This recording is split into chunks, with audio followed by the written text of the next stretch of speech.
a resolver. Segundo,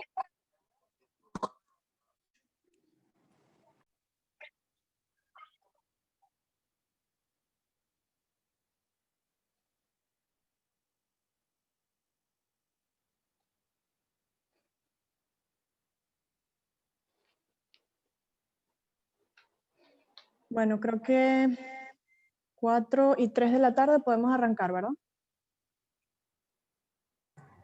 Adelante, Carla, cuando quieras.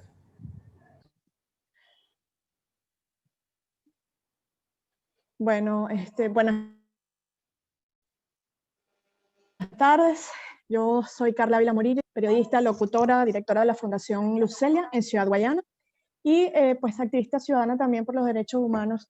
Ahora este cineforo es gracias a la iniciativa de la Alianza para la Educación en Derechos Humanos en Venezuela y pues muy agradecida por toda la dirección que nos da el profesor José Bernardo Guevara en todas las actividades que estamos haciendo desde marzo. No hemos parado, primero con los seminarios y ahora con los cineforos que estamos haciendo mensualmente. Hoy estamos aquí gracias al Centro de Justicia y Paz, CEPAZ, la Red de Activistas Ciudadanos por los Derechos Humanos, REDAC, Fundación Lucelia y por supuesto el valioso apoyo de siempre del Centro de Derechos Humanos de la Católica. Pues nos reunimos hoy a hablar de esta película No estás sola, Sara. Es una película que fue desarrollada para la televisión y cuenta la historia de Sara, interpretado por Amaya Salamanca, que asiste a la última sesión de terapia psicológica organizada por un grupo de mujeres maltratadas física y psicológicamente. Después de muchos años de terapia, ella consigue contar su propia historia sin que el miedo, las emociones y los recuerdos se lo impidan. Antes de esto, Sara era una chica feliz que estudiaba periodismo, le gustaba maquillarse, comprarse ropa, ir al cine, leer, divertirse. Y una noche conoció a Javier, un chico de su edad, guapo, educado, era un poco tímido y pues lleno de mucho encanto. Él la enamoró poco a poco, llenándola de muchísimas atenciones, yo diría que muchas. Y pues lamentablemente llega un día en que Javier le aconseja, y yo diría que más bien le ordena, que no vuelva a ponerse minifaldas. Entonces en este punto es que parte esta tragedia, ¿no? Esta pesadilla llena de varios tipos de violencias. Ahí podemos ver en la película que está a disposición en el YouTube. Técnicamente pues no es piratería porque no estamos, digamos, vendiendo la película ni nada, está allí disponible, la pueden ver, dura 1 hora, no es muy larga, pero es bien precisa, no tiene, digamos, descanso, empieza y sigue hasta que termina la película y más bien me pareció rápida. Bueno, dicho esto, vamos a presentarles a nuestros panelistas del día de hoy. Se trata de Jacqueline Fernández, abogada, ex monitora regional de la Red de Mujeres de Amnistía Internacional en el Estado Bolívar, profesora sobre temas relacionados en violencia basada en género en la Universidad Gran Mariscal de Ayacucho, igualmente en la UCAP Guayana ha dado sus clases. Actualmente es consultora de proyecto de violencia basada en género del Fondo de Población de las Naciones Unidas, UNFPA Venezuela, y también tenemos hoy a Mayela Carrillo Blanco, directora de la organización No Permitas Malos Tratos, en Valencia, Estado Carabobo, acá en Venezuela. Asesora de derechos humanos, comunicadora, psicoterapeuta, ex tesorera de Amnistía Internacional, también experta en postconflicto, fundadora y coordinadora de una escuela emocional que desarrolla habilidades y eleva capacidades para deconstruir y resignificar la experiencia desestabilizadora. También nos acompaña como activista en REDAC, la Red Naranja Venezuela, la Red de Periodistas Venezolanas, y así pues en muchas actividades importantísimas. Finalmente, pero no menos importante, tenemos al profesor Oscar Murillo, quien fue jefe de redacción del periódico Correo del Caroní en Ciudad Guayana, Estado Bolívar, y es miembro de la Asamblea de Provea, actualmente director de la Escuela de Comunicación Social de la Universidad Católica Andrés Bello en Guayana. Comenzamos entonces recordando, importante, que cada 25 de noviembre se conmemora el Día Internacional de la Eliminación de la Violencia contra la Mujer, en memoria de las hermanas Patria Minerva y María Teresa Mirabal, quienes fueron asesinadas en 1960 en República Dominicana. Por eso esta propuesta de iniciar los 16 días de activismo, denominado Pinta tu Mundo de Naranja, por eso van a ver en redes sociales, en la calle, en muchas actividades que nos vestimos de color naranja. Hoy quise también pues, rendir ese homenaje, porque es fomentar, visibilizar este tema que realmente es terrible. Y ahora en pandemia hemos visto que ha aumentado la violencia contra las mujeres, los distintos tipos de violencia. Ahora, pues, además de brindar esta educación en derechos humanos, derechos de las mujeres, también quisimos hacer este cineforo específicamente para hablar de este tema, aprovechando la fecha tan importante. Entonces, vamos a iniciar con la intervención de Jacqueline Fernández para conversar sobre la prevención de violencia basada en género, haciendo referencia a lo que se ve en la película, que por cierto es en España. Pudiéramos hablar pues de cómo es esta situación en España, cómo es en Venezuela, no sé, qué tiene de similar o qué diferencias hay. Y pues creo que se puede ofrecer adicionalmente una perspectiva, ¿no? Desde el contexto venezolano. Así que vamos a dar la bienvenida a Jacqueline Fernández. Hola, muy buenas tardes para todas y todos. Como bueno, dije hace un instante, un placer acompañarles en esta tarde y bueno, agradecida con Carla y su equipo de trabajo por la gentil invitación que nos cursaron. Bueno, fíjense que en el tema de violencia basada de género, España, en el contexto europeo, es como una rareza, en el sentido de que la cantidad de violencia basada en género que hay en España es bastante elevada, es comparable con los números y las estadísticas que tenemos en Latinoamérica, ¿no? Eh, en cuanto al tema de la prevención, que es lo que está consultando, allá digamos que hay elementos muchísimo más construidos y de mayor, con mayor tiempo trabajando el tema de lo que es la prevención, en el sentido de que hay más espacios en donde a donde las mujeres pueden acudir. El tema de las casas de abrigo funciona muy bien, tiene muchísimo más tiempo que nosotros trabajando el tema. Pero lamentablemente cuando nos asomamos al tema cultural, que es estrictamente el que de manera similar a lo que ocurre en Latinoamérica sostiene las desigualdades, que son las que impulsan justamente la existencia de violencia basada en género, es decir, todo este tema que tiene que ver con la preeminencia del hombre sobre la mujer, esa cultura tan latina, tan teñida con el machismo como parte de su propia historia, está muy presente en España, al igual que aquí.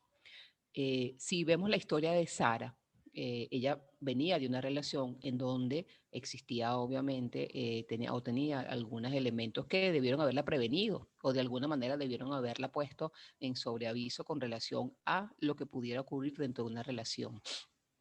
Cuando su siguiente novio empieza a cortejarla, ella está en un momento de vulnerabilidad porque precisamente está, pues viene de una relación, está, digamos, necesitando tal vez consuelo, etcétera. No tenemos un contexto previo en cuanto a su vida familiar, como para conocer qué era lo que ella tenía dentro de su hogar. Es decir, vemos, por ejemplo, su relación con su mamá parece muy buena. Pareciera que hay comunicación, pareciera que no hay allí ninguna situación que uno pudiera decir, bueno, está pasando algo extraño que fue lo que la llevó a ella. Pero ese es otro de los mitos que hay que derrumbar con respecto al tema de la violencia basada en género. Si bien es cierto, y en esto pues Mayela obviamente puede ahondar de manera muchísimo más más propia o más apropiada con el tema de qué manera nos afecta a nosotros el entorno familiar y cómo nos hace propensas y propensos a actuar como víctimas y como victimarios en una relación de pareja.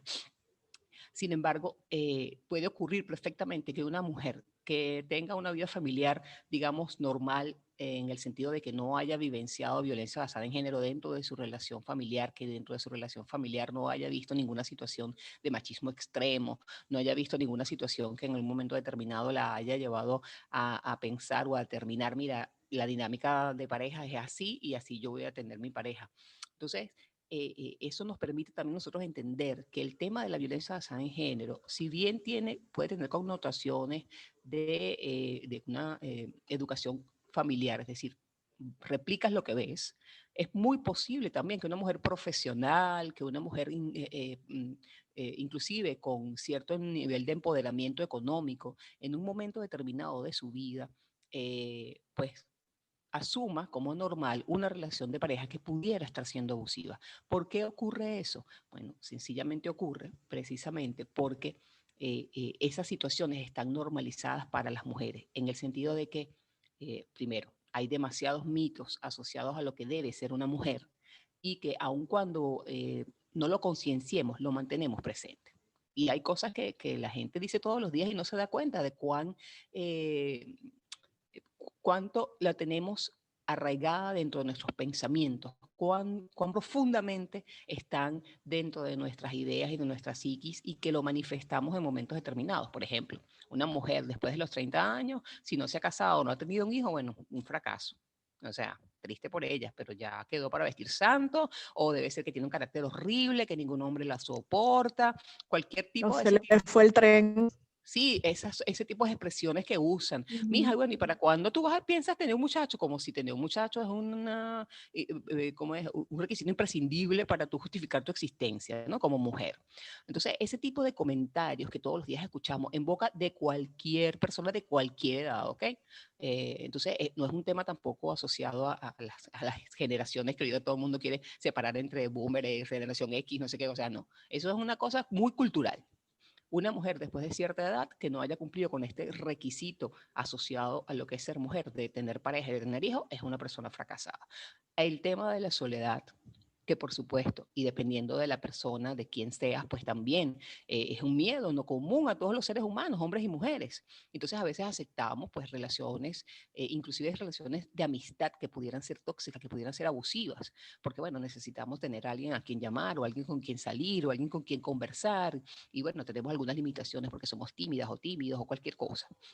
Entonces hay muchos mitos, muchas creencias que son propias de nuestra cultura y que están asociadas justamente a ese tema de quién eres tú como mujer, cómo te representas tú, ¿no? Fíjense que Sara es una muchacha universitaria, joven, bonita, es decir, no tiene el perfil, ¿sí?, que uno imagina que debe tener una mujer que es víctima de violencia basada en género. Y eso es súper importante que lo reflejen en por eso esa película es tan impactante cuando uno la proyecta en ciertos espacios, porque la mayoría de las muchachas y de los muchachos, cuando imaginan una persona que es víctima de violencia de género, se imagina una mujer de 40 años, como con 6 muchachos, que apenas sabe hablar, que nunca estudió, que nunca trabajó en su vida, o sea, alguien que en realidad se tiene que aguantar todo eso porque no tiene opciones, y no es así.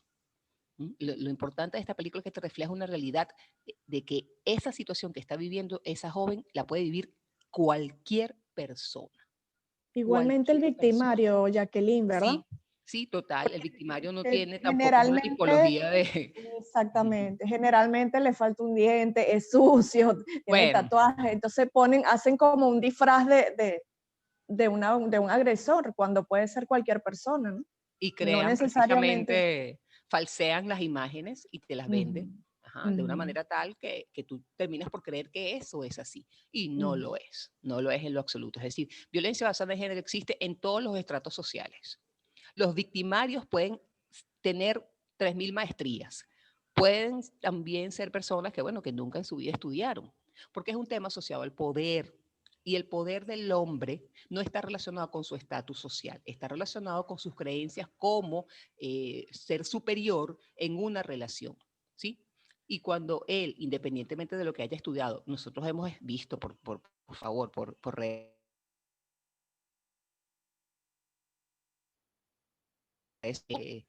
reconocimientos en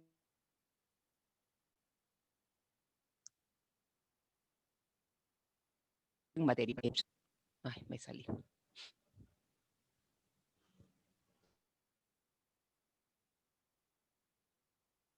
Creo que se nos fue Jackie. ¿Me Jacqueline. escuchan? Sí, ahora sí, sí, perdí Ahora la sí, conexión a sí, internet, ahora he estado sí. fatal, para variar. Bien, nosotros hemos visto por redes sociales cómo personalidades con una connotada carrera académica y que son personas muy respetadas, bueno, sueltan de vez en cuando unas barbaridades machistas que tú, Dios mío, o sea, es como que nunca esperarías eso de una persona, pero sí. Entonces, parte del tema de la película y de la importancia que yo le vi a esa película es eso.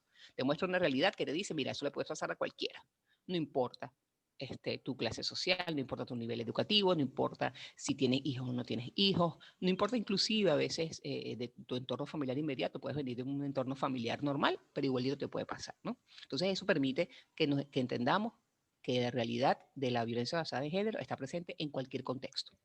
Eso en primer lugar. Con el tema de la prevención, pues también allí podemos ver cómo precisamente no existía tal vez ningún planteamiento anterior a la situación que vivió Sara, que le permitiera a ella tener elementos para evaluar y decir, ya va, pero me está pasando algo porque yo salí de esta relación abusiva y ahora estoy en esta relación en la que estoy viendo ciertos patrones repetitivos, entonces, ajá.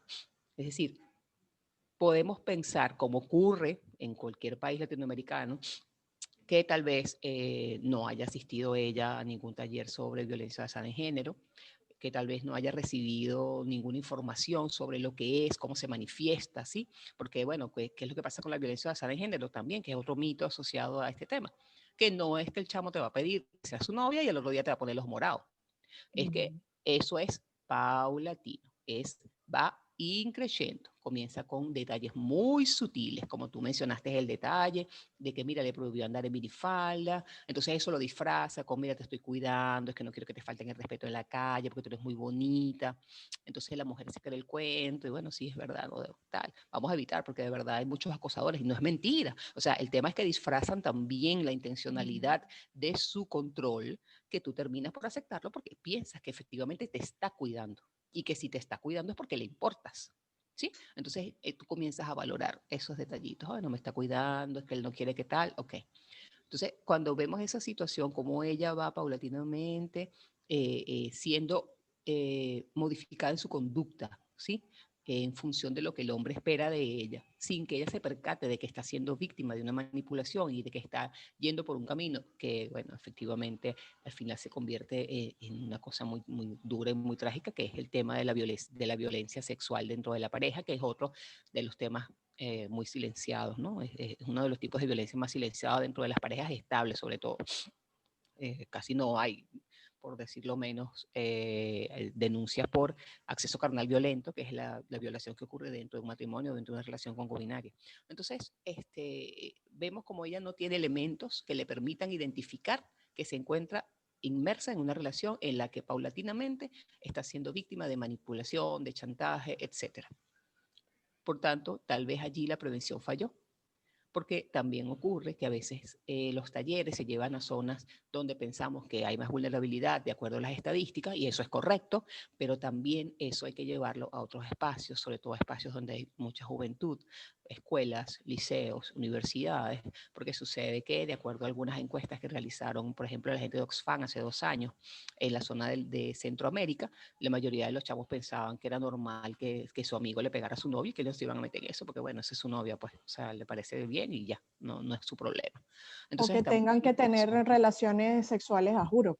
Sí, bueno, y eso es un tema, ¿viste? El tema de eso es un tema, Carla. Sí. Eso yo creo que habría que buscar un Otro espacio. cineforo. Sí, y bueno, y ahí sí es verdad que también Mayela también nos podría dar un seminario completo sobre el tema, porque mira que el tema del sexo entre adolescentes, sobre todo en España, es una cosa horrible. Es decir, tú ves algunas ideas que sueltan por allí sexólogos y personas que trabajan con el tema, por ejemplo, el tema de la pornografía infantil, la pornografía que están viendo nuestros adolescentes sin ningún control, porque además tú no tienes elementos que te permitan evaluar qué es la realidad y qué es la mentira, porque seguimos negándonos los padres a aceptar que se hable de sexualidad de una manera clara y como debe ser en las escuelas y en las universidades. Entonces, bueno, los muchachos se aferran a ideas que no son las correctas. Entonces vemos cómo Sara en esta película es una joven bonita, es una joven inteligente, es una joven que viene de buena familia, por decirlo de alguna manera.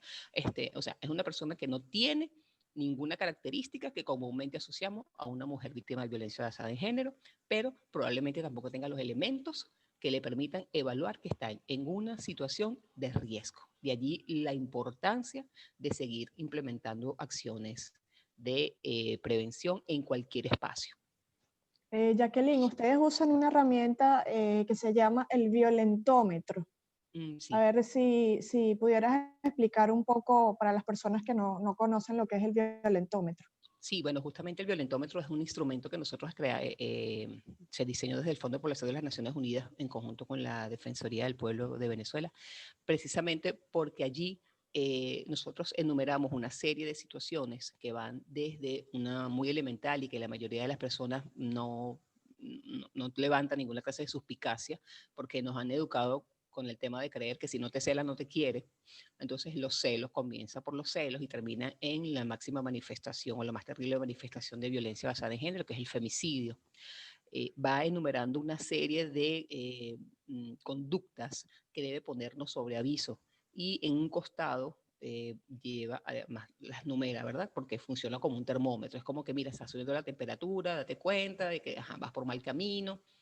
Y a un costadito te va diciendo, mira, ten cuidado, luego busca ayuda y así sucesivamente. La idea de este instrumento, que fue uno de los que entregamos el día de ayer con la toma del espacio físico que hicimos allá en la Plaza del Hierro, este es un instrumento que nosotros procuramos entregar en todas partes y de hecho forma parte de lo que entregamos con los kits de dignidad que le entregamos a mujeres en movilidad pendular, porque es muy sencillito, tiene una forma de marca libro, es decir, es bien fácil de tener y es muy ilustrativo, le permite a cualquier persona decir, mira esto, o sea, pasas de los celos a la manipulación, de la manipulación al chantaje, o sea, cómo se va incrementando para Es lo que... que se ve en la película justamente, porque Sí, exacto. él empieza muy inocente, oye, qué lindo, qué caballeroso, qué todo. Y de hecho, hay un detalle, hay pequeños detalles cuando él la golpea y la mamá le dice, pero Sara, es que esto no es normal, si no vas tú voy yo y denuncio yo.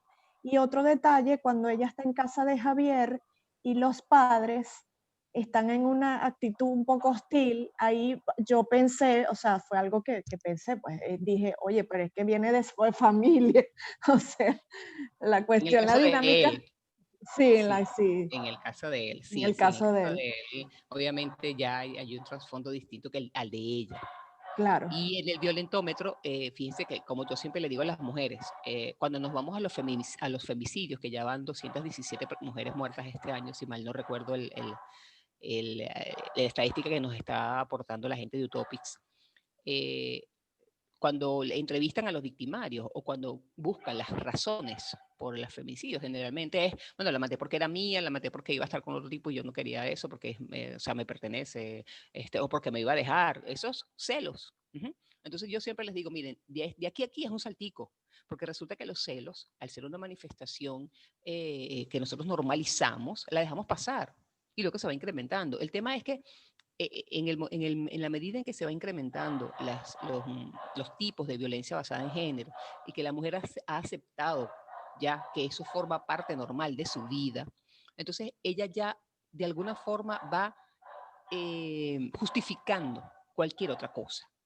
Porque una de las cosas que las personas no entienden a veces y cuesta mucho lograr esa empatía de que comprendan que cuando una mujer está en el ciclo de la violencia es muy difícil sencillamente arrancarla.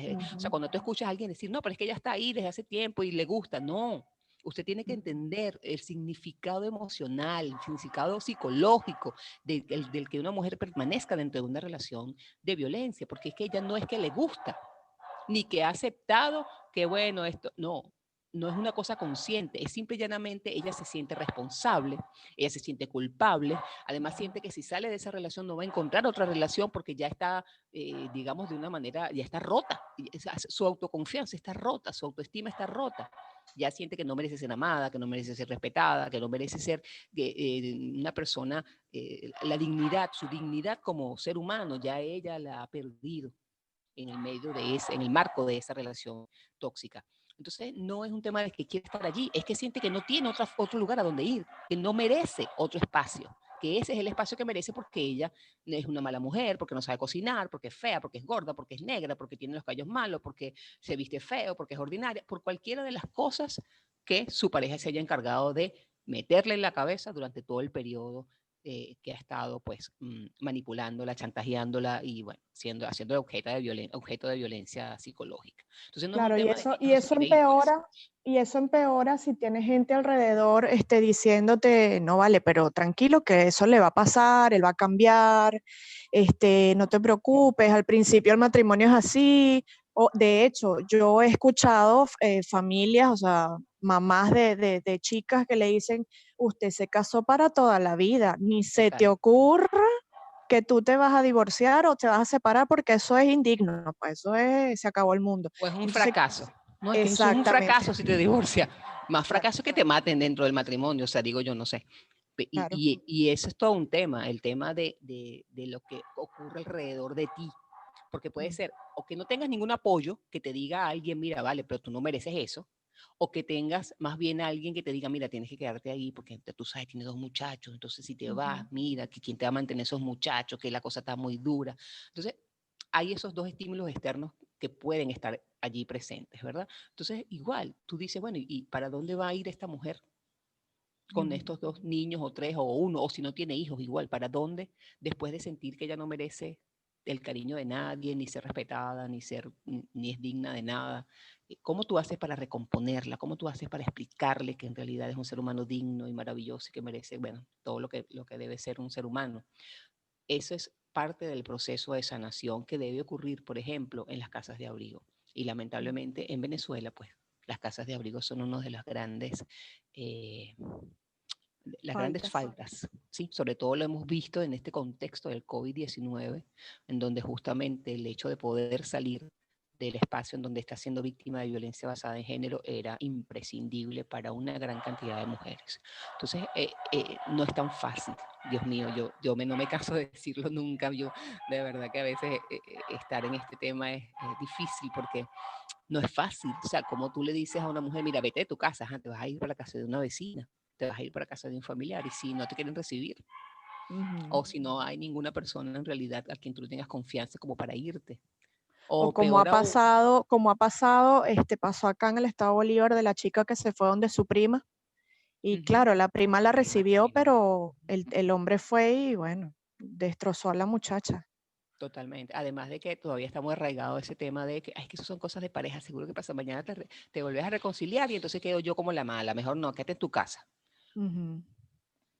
Sí, Perfectamente, porque la sí, gente no entiende, vuelvo y repito, el tema del ciclo de la violencia, no entiende lo difícil que es para una mujer salir de ese ciclo, cuánto apoyo necesita para poder arrancarse de ese círculo vicioso en el que entran las mujeres que son víctimas de violencia de género y bueno, y poder iniciar una vida distinta y poder recomponerse por dentro es muy difícil y son cosas que se mantienen allí. Mira, yo he conocido casos de mujeres extraordinarias, súper exitosas, profesionales, y tú las ves que están allí toda la vida. Y es una cosa que tú no entiendes, pero ajá, tampoco es como, bueno, yo estoy aquí, pues, o sea, ya cuando tú estás dentro de este campo de trabajo, ya tú entiendes que hay momentos en los cuales a ti te toca estar. Mira, yo estoy sí. aquí, si necesitas una ayudadita, una manito para sacarte, cuando tú decidas salir, yo estoy aquí. Ujú. Mientras Sí, tanto, tú sigues haciendo tu trabajito de concienciación, tu trabajito de mira, de sensibilización, de ver que no mereces esto, que no mereces aquello, pero al final tiene que ser una decisión de la mujer, porque si tú comienzas o intentas sacarla del ciclo, asumiendo el control de la vida de ella, no estás haciendo nada. No estás claro. haciendo nada Está porque no le estás. sustituyendo. Ujú. Por eso el enfoque del trabajo del Fondo de Población de las Naciones Unidas es desde la perspectiva de sobreviviente y no de víctima. Porque cuando Ujú. nosotros hablamos de sobrevivientes, hablamos de una mujer que es digna, hablamos de una mujer que tiene la perfecta capacidad para tomar decisiones informadas, y que es una mujer que además tiene el derecho de tomar decisiones sobre su vida. ¿Sí? No, no le quitamos el poder que ya de por sí a ella le han restado durante todo este proceso, todo este ciclo de violencia basada en género. Entendemos que desde perspectiva legal te debe hablar de víctima porque es la única forma de poder darles la protección de vida, de protegerlas de manera correcta. Bueno, es una víctima, debemos protegerla desde la perspectiva legal, pero desde la perspectiva del campo humanitario hablamos de sobrevivientes, porque no nos Así es. corresponde a nosotros de ninguna forma asumir el papel del Estado en modo alguno, sino que nuestra labor es simple y llanamente lograr que esta mujer recupere y entienda que sigue siendo una persona digna y puede tomar decisiones, es acompañarla en ese Claro. proceso de recomponerse. Ujú. Claro. Bueno, Jacqueline, ha sido una extraordinaria intervención de tu parte, como siempre, impecable, y me encanta que estemos aquí todos reunidos. Vamos a dar el pase ahora, vamos a continuar con Mayela Carrillo Blanco para conversar entonces cómo es el abordaje de los casos de violencia basada en género. Igualmente, pues, vamos a comparar un poco la película, el tema de España, Venezuela, poniendo un poco contexto venezolano y brindar recomendaciones. ¿Cuáles serían las recomendaciones en cuanto a la perspectiva de la víctima directa, de los familiares, de los amigos, de las autoridades? Y ahora se suman las redes sociales, que también es un plus en este tema, ¿no? Entonces, bueno, bienvenida, Mayela. Gracias, Carla. Encantada de poder estar aquí y compartir juntas. Bueno, como el tiempo a veces puede ser un aliado o no, yo voy a aprovechar el tiempo. Fíjate que cuando comienza la película, ¿no? Que de paso es una película bien encantadora. Y cuando digo encantadora es porque te permite evaluar todo lo que sucede en el aspecto de la violencia. Primero, bueno, no voy a ahondar en lo que en sí es la violencia, pero sí lo que encontré allí. Fíjate que el entorno natural para ella era hacer lo que ella estaba haciendo. Y eso es uno de los puntos fundamentales cuando atendemos los casos de violencia de género y específicamente la película lo muestra de una manera bien cómoda, ¿sabes? Porque aunque estás viendo la película y sabes que va a ocurrir un evento de violencia porque se trata de eso, pero lo Ujú. estás esperando porque es una muchacha que está viviendo lo propio de esa edad, más allá de los juicios que pueda tener cualquier persona que diga que qué hacía ella en esa fiesta, y de esos todos tenemos como que nuestra dosis, ¿no? De Sí. comentarios y prejuicios que nos hayan hecho alguna vez. Pero fíjate que me parece bien interesante el punto de la ruptura, ¿no? Y cuando hablo del punto de la ruptura, me estoy refiriendo a cuando pasa el primer evento, cuando ella comienza a considerar, porque se ve en su mirada, esa es otra cosa que rescato mucho de la película. Ella no lo dice con palabras, lo dice con miradas. Esa mirada y esa expresión que nos dice que muchas veces hemos estado allí y hemos dicho, ya va, aquí hay algo que no está bien y que no está funcionando, no es operativo y que no es sano. Pero como bien decía Jacqueline, no hay la construcción de que yo estoy en una situación de violencia, sino que hay una total naturalización. Por eso la importancia de visibilizar todos estos hechos, porque es lo que nos va a permitir decirle a la gente, esto que está ocurriendo no es lo sano para cualquier persona. Entonces, cuando ocurre esa ruptura, fíjate que yo siempre digo, hay un antes del evento, un durante el evento, que es el evento en sí, y un después del evento. Por eso es que tenemos que evaluar el entorno con la persona que ha pasado por allí. Porque ¿quién era yo antes de? Ah, bueno, yo iba para la fiesta, yo estudiaba, yo hice esto, yo estaba en esto eran mis grupos de amistades, ¿sabes? Este era mi entorno. Pero ¿quién soy yo después de la experiencia? Por eso es que yo siempre hablo del tema de la experiencia que desestabiliza, ¿sabes? Y traigo el tema del trauma, porque el trauma sencillamente es ese evento que ocurrió que minimizó mis capacidades adaptativas y que como me desestabiliza, me hace cada vez más vulnerable y frágil. Si ella no hubiese tenido una intervención adecuada, que con eso es que voy a cerrar, el tema va a ser que entonces, bueno, ¿qué es lo que tenemos? Por eso hablamos de trauma con T mayúscula y trauma con T minúscula. El trauma con T mayúscula son los eventos, la consecuencia de los eventos con efectos naturales, un tsunami, por ejemplo, los vivimos en conjunto. Ese es el trauma con T mayúscula. Por lo general ocurre una sola vez en la vida y pudo haber sido del 0 al 10, el 10 como máximo. Sin embargo, cuando hablamos del trauma con T minúscula, es este que vivió Sara y es el que vive muchas de las mujeres que atendemos. Es ese trauma que se naturalizó el evento, pareciera que ya aquello que era normal antes del evento pasó a un segundo plano para pasar a primer plano la relación que está viviendo. Entonces parece que lo natural es ese control, es ese yo te domino, yo ejerzo el poder, tú necesitas sujetarte y esa naturalización del evento. Que tal vez qué le pasó a Sara? ¿Por qué no reaccionó en el momento? ¿Sabes? Y esto es un tema que se lo facilito mucho a las mujeres que han pasado por aquí y para poder recuperarlas, y es la cercanía. Carla, nosotros, y sobre todo nosotras, yo voy a hablar de las venezolanas para no meter a todas las latinoamericanas, pero nosotros a veces conocemos a alguien y nos queremos llevar a esa persona a la casa y que se bañe en la casa y se quede porque somos familia, ¿sabes? O porque somos amistades y me cae chévere y no tiene cara de. Entonces, ¿qué mal tiene? Y bueno, por eso muchas veces las amistades incluso no tienen que llegar a ser relaciones amorosas, sino que las amistades se pierden. Entonces, ¿qué es lo que ocurre con la cercanía, con esa cercanía cuando no fue medida? Bueno, ocurre lo que le pasó a Sara. No tienes manera de darte cuenta porque estuvo muy cerca. El ejemplo que yo utilizo para esto es, usted va caminando por una cuadra, en la próxima esquina usted ve que viene alguien, usted tiene chance de devolverse, meterse en una casa, correr, pero si yo sigo avanzando y esta persona ya viene a 2, 3 pasos de mí, ya yo estoy allí, ya me sujetó, ya me tiene. Entonces, lo único que me queda en ese momento es entregar lo que me pide. Si cargo un carro y lo que me está pidiendo es las llaves del carro, pues le daré las llaves del carro, si es el teléfono. Y incluso allí muchas veces se le dice a la gente, pues considera qué es lo que tú quieres, es mantener la vida, te va a tocar someterte a eso. Y eso es uno de los puntos que yo quiero rescatar de la mujer que está pasando por una situación de violencia o Sara. El querer mantenerse con vida, a veces tienes que rendirte. Y esa rendición es lo que perpetúa el ciclo de la violencia. Por otro lado, ella no podía medir el riesgo, no podía. Ciertamente, como decía Jacqueline, pues no tenía como que ese librito, o tal vez no, necesitamos crear más campañas en diferentes escenarios, en diferentes espacios, para que la información esté disponible. Por eso trabajamos como trabajamos en lo que trabajamos y lo hacemos con gusto. Pero este es un tema que es importante. Nosotros no nos callamos. Nosotros trabajamos todo el año y aprovechamos estos espacios y estas fechas significativas. Pero lo hacemos ¿por qué? Porque nos importa y porque estamos sensibilizados con el tema.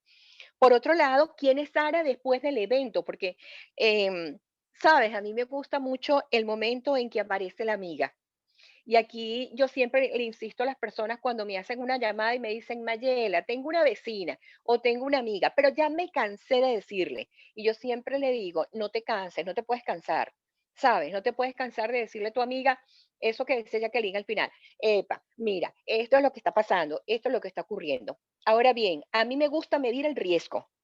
Si la persona está en un riesgo de vida, yo ahí la recomendación que le hago siempre a las personas es que busque a un familiar que sea una figura de autoridad para esa persona, para que pueda acompañarla en el proceso o pueda colocar la denuncia de ser necesaria, ¿no? Si no está en riesgo, pues es posible que podamos hacerlo un poco más lento, pero es necesario que alguien sepa lo que le está ocurriendo. Así que cuando aparece esta amiga, a mí me parece pues la amiga, ¿sabes? Cuando ella, incluso en el momento que ella le dice, óyeme, tienes tiempo que no te veo, vamos para el cine. Y ella le dice, no, es que estoy estudiando, es que estoy haciendo esto. Y muchas veces le pasa eso a la mujer que pasa por una situación de esta, que queriendo protegerse, Carla, piensa que está en resguardo y no se está protegiendo, está aislada. Entonces se expresa más fácil se vuelve, es ese vacío que yo llamo que es sumamente insano y que, bueno, ya otros autores le han hablado del vacío insano, pero es ese vacío insano donde yo pienso que allí no me van a descubrir, es la niñita chiquita que se está escondiendo para jugar con los papás y dice, se tapa los ojos y dice, estoy escondida, ¿sabes? Y los papás se ríen y todos nos reímos que estamos allí y decimos, pero si ella lo que tiene son los ojos cerrados. Bueno, eso es lo que le ocurre a una persona que está allí, que cree que aislándose se está protegiendo y realmente lo que está es aislada.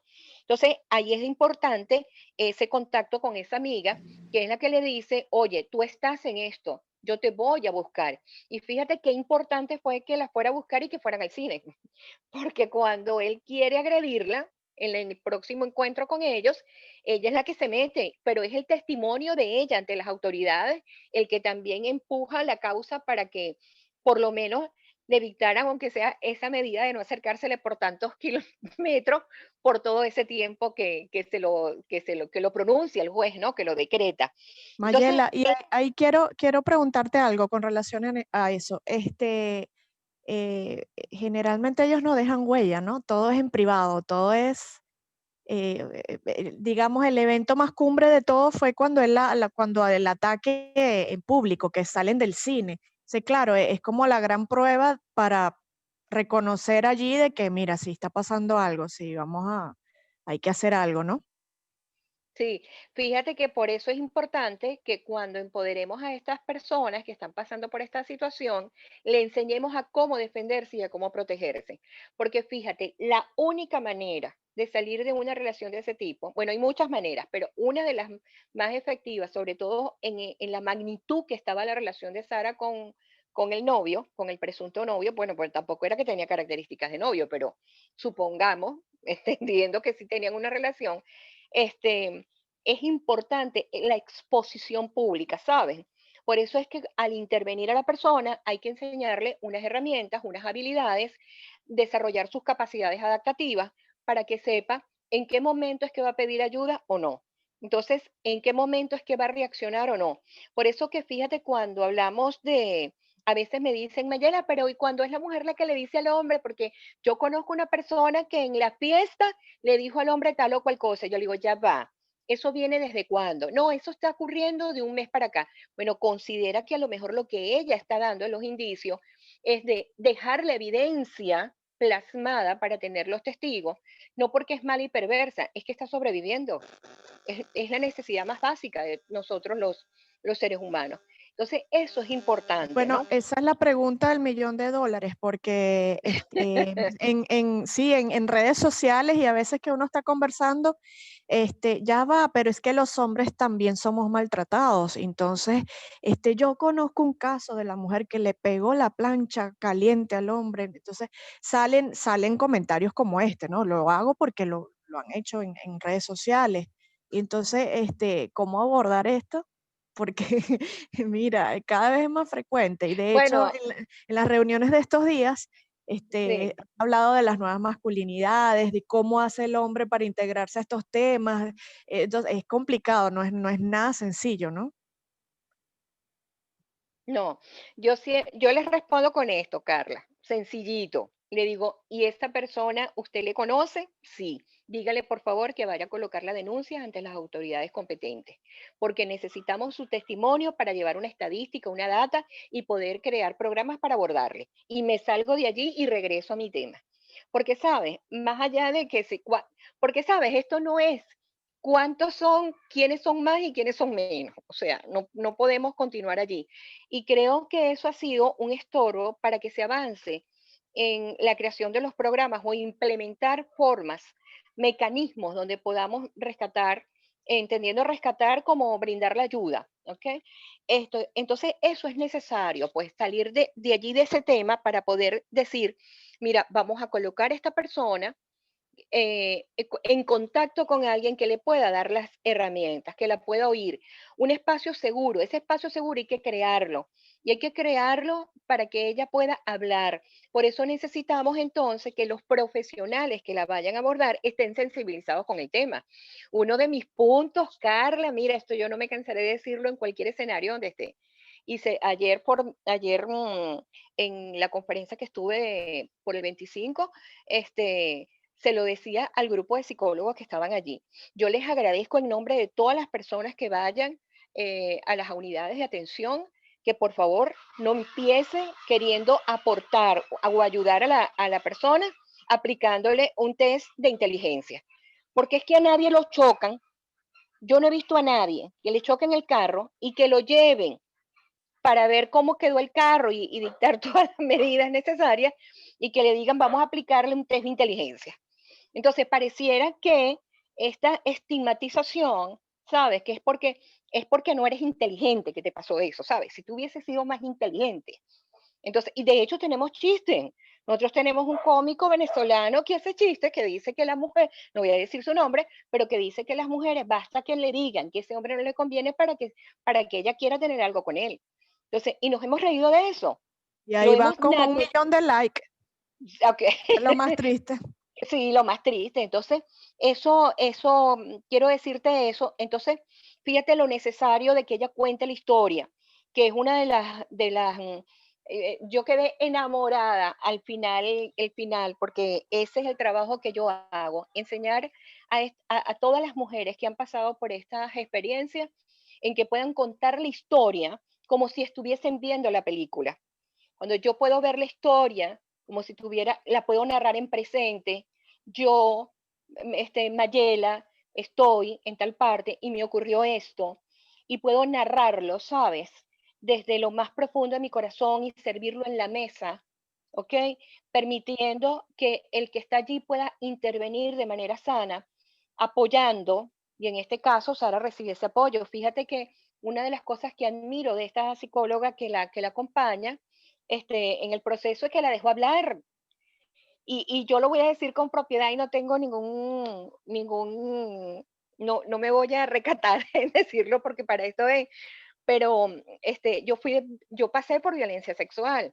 Y te voy a decir algo, yo recuerdo que cuando yo fui a buscar ayuda, la primera psicóloga me regaló una medallita para que me la pusiera en el sostén, porque ella no sabía qué hacer conmigo. Y la segunda que fui, me regaló una estampita para que la pusiera en la cartera, porque ¿quién me manda a mí de salir a tener esas piernotas y todo eso?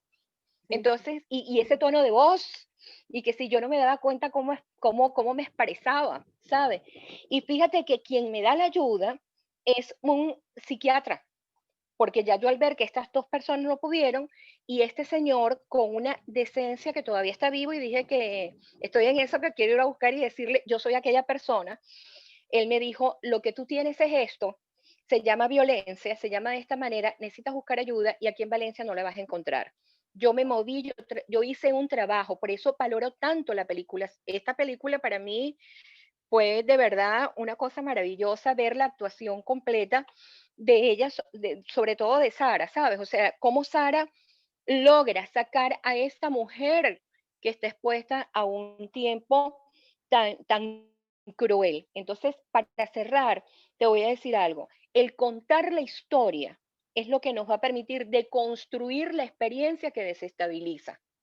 El contar la historia es lo que va a hacer que lo que está en el cerebro, que es el recuerdo de aquel evento que ocurrió, entre en sintonía, las palabras van a poner en sintonía el cerebro, que es donde está el recuerdo y ese pensamiento y ese rumiar y ese fantasear, cómo me salgo de esto si esto hubiese ocurrido o si yo hubiese hecho esto o no, lo va a poner en contacto con el corazón, con la vivencia, con lo que quedó, con ese temblar, con ese miedo de contar aquello que ocurrió. Y esos espacios necesitamos crearlos, necesitamos crear, sí son necesarios los lugares de refugio. Qué ideal sería que una persona víctima de violencia sexual pueda pasar por allí para que poder recuperarla y decir que es una mujer que se recuperó de eso y que hoy en día es una sobreviviente y que puede contar su historia, que no tiene que publicarla si no quiere, pero que está disponible sobre todo para ella misma y rescatarse en su historia para volver entonces a quien era ella a lo mejor antes de la historia, o sencillamente a lo mejor no va a ser lo mismo y va a tomar otras decisiones. Pero lo importante de todo esto es que podamos evaluar quiénes somos, cómo estamos, quién soy yo después de qué, quién soy yo ahora, qué ocurrió con Sara, qué ocurrió con Mayela, qué ocurrió con todas las que nos pueden estar oyendo o pueden estar o van a ver esta grabación posteriormente. ¿Quiénes somos? ¿Cómo lo contamos? ¿Qué hicimos con ello? ¿Qué hicimos con ese vacío? Ese vacío que dejó la herida. Ahora lo convierto en un vacío fértil. Puedo hacer un acto creativo. ¿Qué fue lo que hice? En el caso de Mayela Carrillo, el vacío fértil, ese vacío estéril, lo convertí en un vacío fértil creando una organización que se llama No Permitas Malos Tratos para atender gratuitamente a todas las personas que nos puedan llegar y que estén en una situación como esta.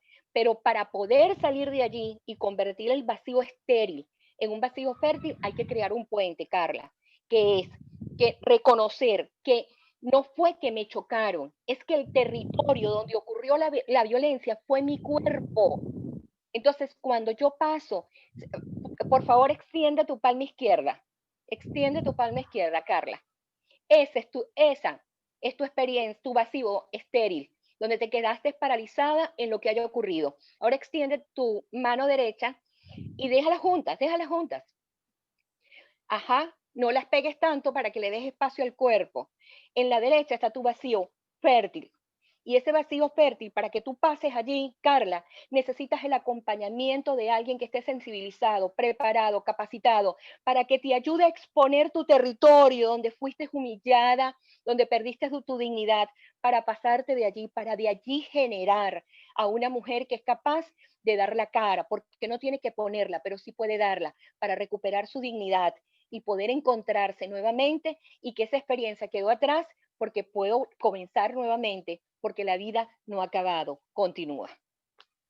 Excelente, Mayela. Y esto da pie para lo que siempre digo, buscar ayuda profesional, no simplemente que sea psicólogo o psiquiatra, sino que tenga esta visión de la violencia basada en género, porque así como a ti te pasó, a mí también me pasó hace un par, 2, 3 años.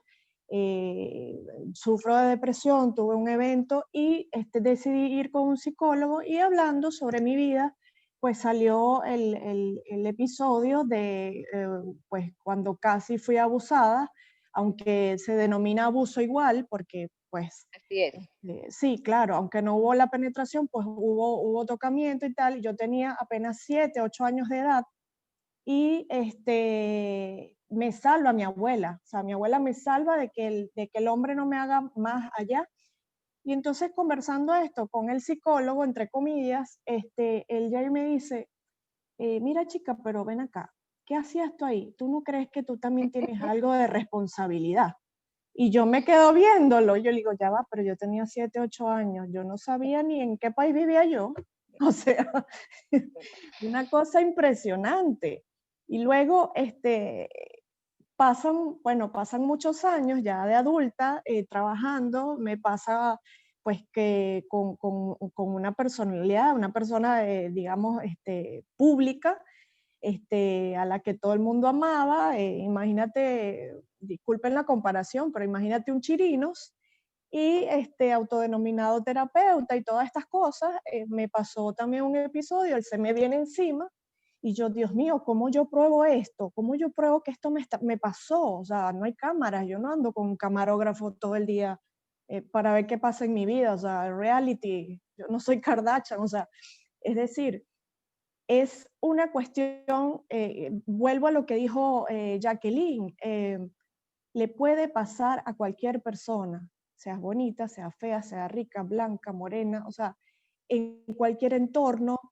Es una cuestión que hay que vivirla para poder este, saber lo que se siente. Y igual que tú, a raíz de eso yo dije, hay algo que hacer, yo tengo que hacer algo porque no puede ser que esto quede así.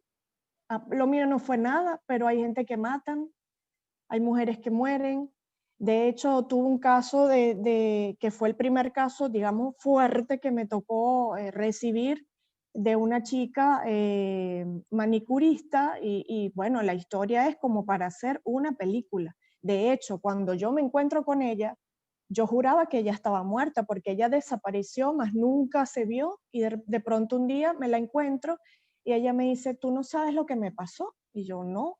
Me dice, bueno, quiero contártelo porque yo quiero que otras personas sepan lo que a mí me pasó para que no pasen por esa situación. Cuando ella me cuenta todo lo vivido y que además fue aquí en mi región, lo grave que ella me contó, de hecho eso está escrito, está en mi blog y salió en varias páginas. Ella me dijo, cuenta la historia, o sea, cambia el nombre, pero cuenta la historia porque esto es algo terrible que le puede pasar a cualquier persona. A ella, por supuesto, le cayeron 1000 vecinos diciéndole, pero es que eso te pasa porque eres manicurista. O sea, si tuvieras otra profesión, mira, a lo mejor no te pasa. Y es totalmente falso. Y entonces, ¿cómo ella se repuso? Tuvo, por supuesto, ayuda psiquiátrica por un año, varios intentos de suicidio, o sea, es un tema muy fuerte realmente. Y ella se sobrepuso a todo esto, fue torturada, una cuestión horrorosa, y en ese proceso, luego que sale de eso, una de las personas que la apoyó y la ayudó, pues es ahora su pareja y tienen un bebé.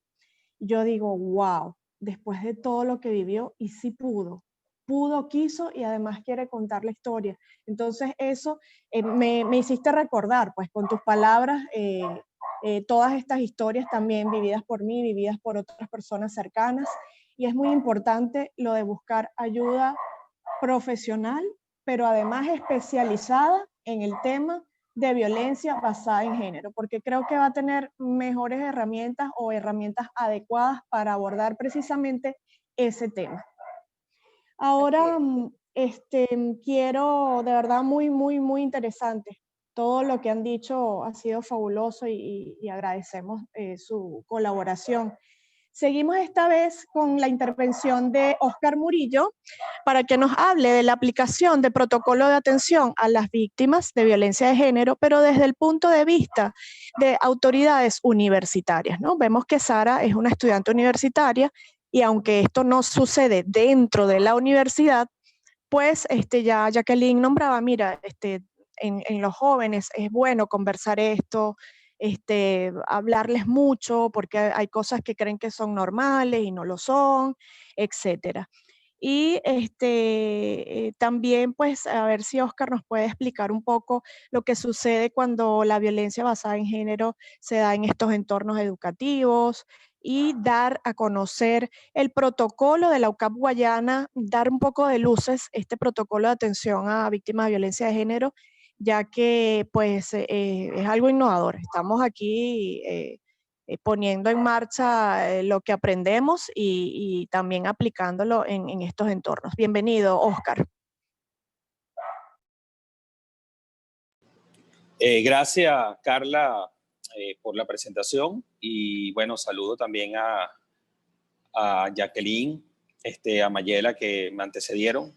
Realmente bien unos ángulos importantes para entender un tema que para mí guarda de una extrema sensibilidad y que hay que atender además desde el respeto. Creo que es una de las principales, digamos, clave para ver cómo nosotros podemos abordar este tema de la violencia basada en género, creo que sobre todo desde el respeto. Yo tendría que primero, me permiten un pequeño comentario sobre la película. Desde la comunicación tendría que decir, hay algunos detalles. Fíjense que ustedes hoy en esta tarde hemos abordado el tema y ya yo veo que ya la discusión sin duda alguna ha avanzado bastante y eso en parte por el esfuerzo que han hecho y que siguen haciendo organizaciones de derechos humanos y comités de víctimas o grupos interesados en Venezuela. De manera independiente y autónoma, sin ningún respaldo, lamentablemente, de las instituciones del Estado.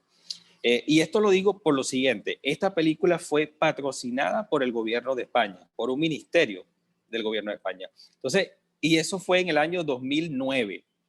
Entonces, ya vemos nosotros el grado de sensibilización, cómo ha ido escalando el tema en algunos países que lamentablemente no es el caso nuestro.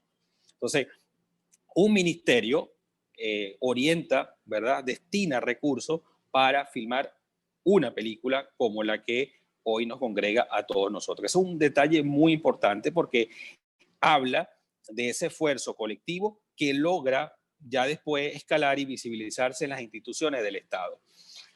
Hace poco incluso España celebraba el primer gran fallo de la Real Audiencia Española con relación a un caso de violencia basada en género.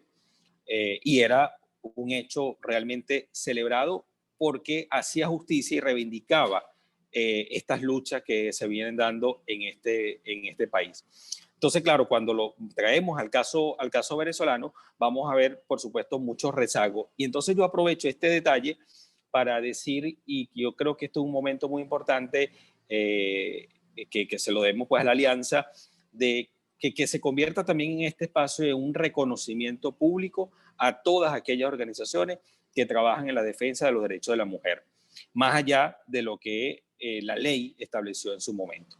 Entonces, ya yendo un poco al tema por el que me hicieron esta invitación, sin duda yo creo que el proceso de discusión y elaboración del protocolo responde, ese protocolo, digamos, de la UCAC en general, responde al inequívoco compromiso de garantizar la no repetición de los hechos asociados a la vulneración de la dignidad humana de algún miembro de la comunidad ucavista.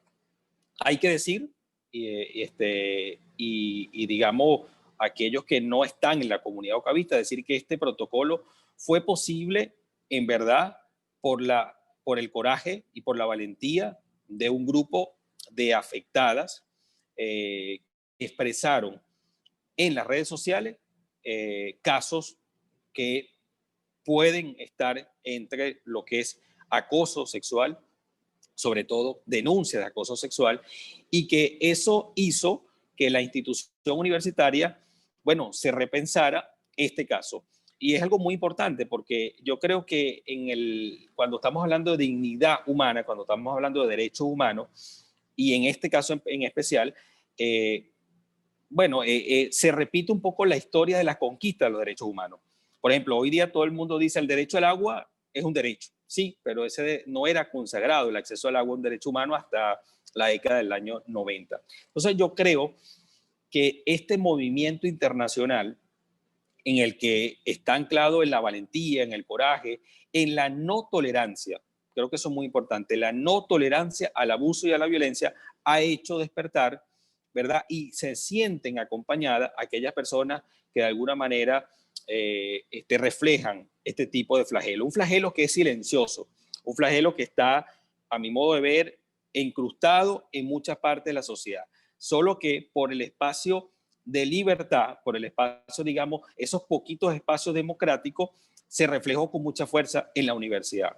En las universidades, pero en especial en la Universidad Católica. Y la Católica, pues, da un paso, como decía Carla, muy importante, en avanzar, en discutir y llevar a un reglamento, en este caso un protocolo, para al menos prevenir, ¿no? Al menos prevenir y sobre todo también educar en torno a este tema. Entonces yo creo que allí hay un aspecto muy importante, que hay una conciencia en la importancia de reflexionar y de legislar en las instancias de gobierno de la universidad acerca de un tema que sin duda constituye, como lo decía, un flagelo silencioso de nuestra sociedad, pero que, al igual que ocurre en otras esferas de la sociedad, en la universidad se había normalizado conductas que, así como la que ustedes han contado, nosotros venimos escuchando conductas y comportamientos de profesores o del cuerpo docente de hace muchísimo tiempo. Incluso de nuestros padres nos han contado cosas, pero eso se pasaba. Eso era algo que, bueno, está bien, fulanito dijo tal cosa, fulanito tenía esta versión, y prácticamente esa conducta o ese comportamiento acompañaba el historial de esa persona, pero casi de un modo de risa, ¿no?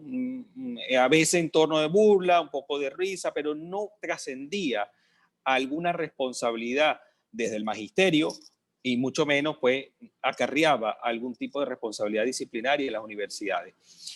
Cuando nos damos cuenta de eso, algunos miembros de la comunidad, y que eso pues afortunadamente logra tener eco en las autoridades, y revisamos las legislaciones, nos encontramos con un estudio realizado por un estudio iberoamericano, en el que realizaban, bueno, cómo estaban las universidades con relación a la adopción de establecimiento, de medidas para contrarrestar el tema del acoso y de la violencia basada en género. Resulta que apenas un 4 o 5% de todas las universidades de América Latina habían hecho algo al respecto.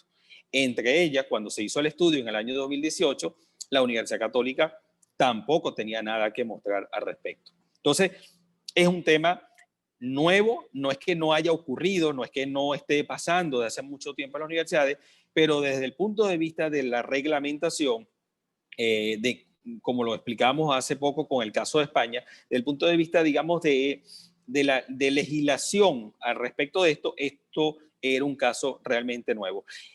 Y eso comporta además un compromiso adicional, que es que las autoridades y todos los que estamos involucrados en la comunidad universitaria nos vemos obligados a estudiar el fenómeno.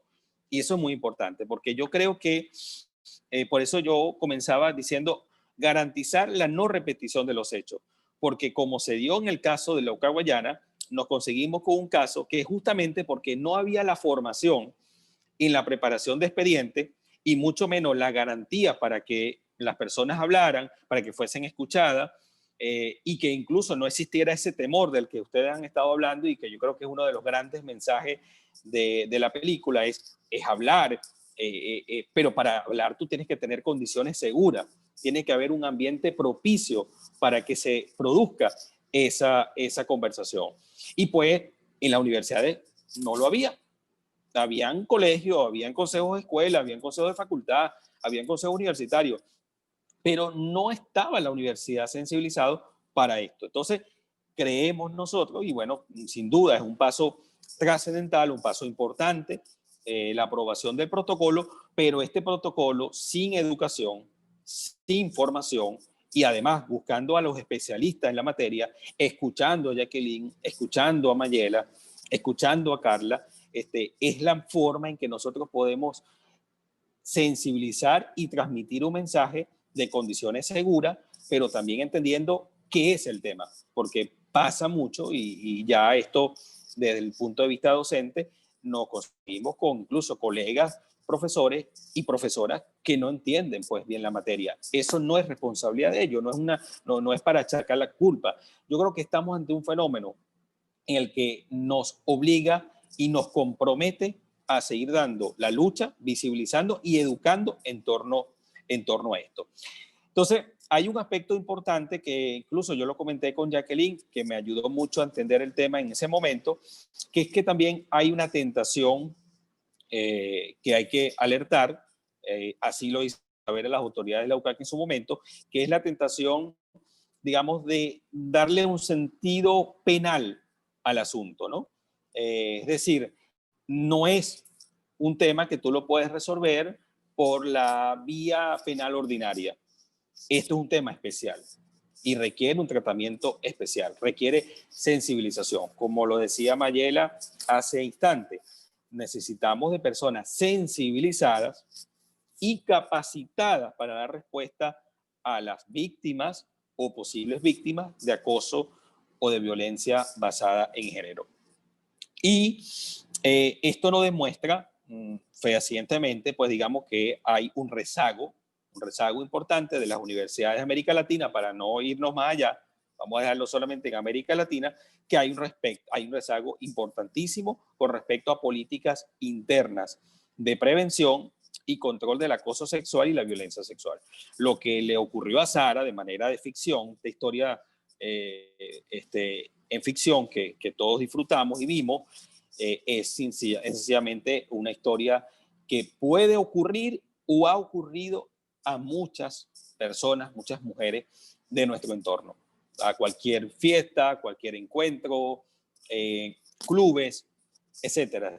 Yo creo que por eso es tan importante el identificar los factores y que cada persona consciente de su derecho, pues tenga la posibilidad de primero contar con espacios seguros si llegara a ocurrir este hecho, o también la posibilidad de alertar aquello que Sara reconocía que dejó pasar y que no estaba bien. Ella se recriminaba, pero evidentemente no partía pues justamente de la mala fe. Entonces, yo creo que con relación a la película, fíjense, 2009, financiada por el gobierno español, hay una sensibilización importante, pero yo creo que además la narrativa de la película sí se nos queda un poco corta. Yo aquí puedo decir, se nos queda poco corta con relación a lo que hemos venido desarrollando como tema y como fenómeno del 2009 para acá. Porque hay muchas cosas que creo que por aquí en el chat lo decía Jacqueline, los micromachismos. Los micromachismos están allí muy presentes, completamente.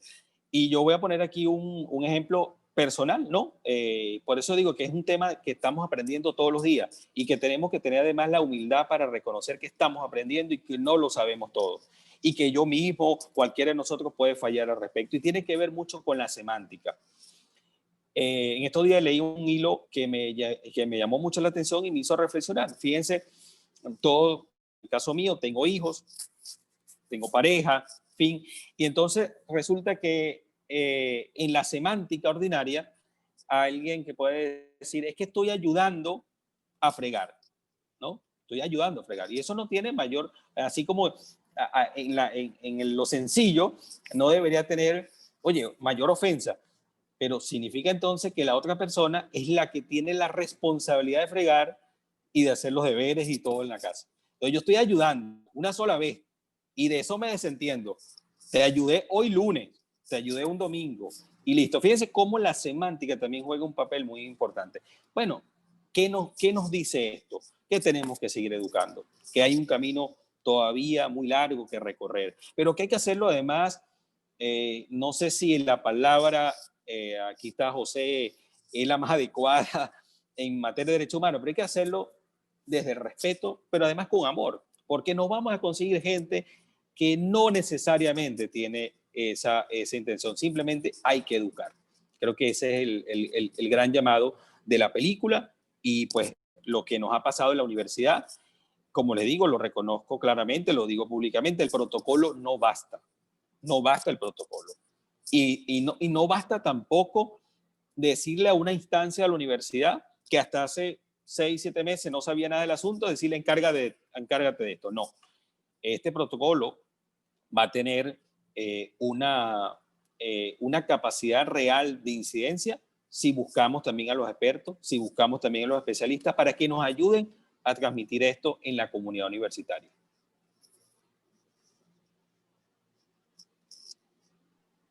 Gracias, Oscar. Excelente intervención también, como siempre, impecable también y muy oportuna. Y sobre todo los detalles del año de la película, ¿no? Todo lo que ha pasado desde allá hasta acá.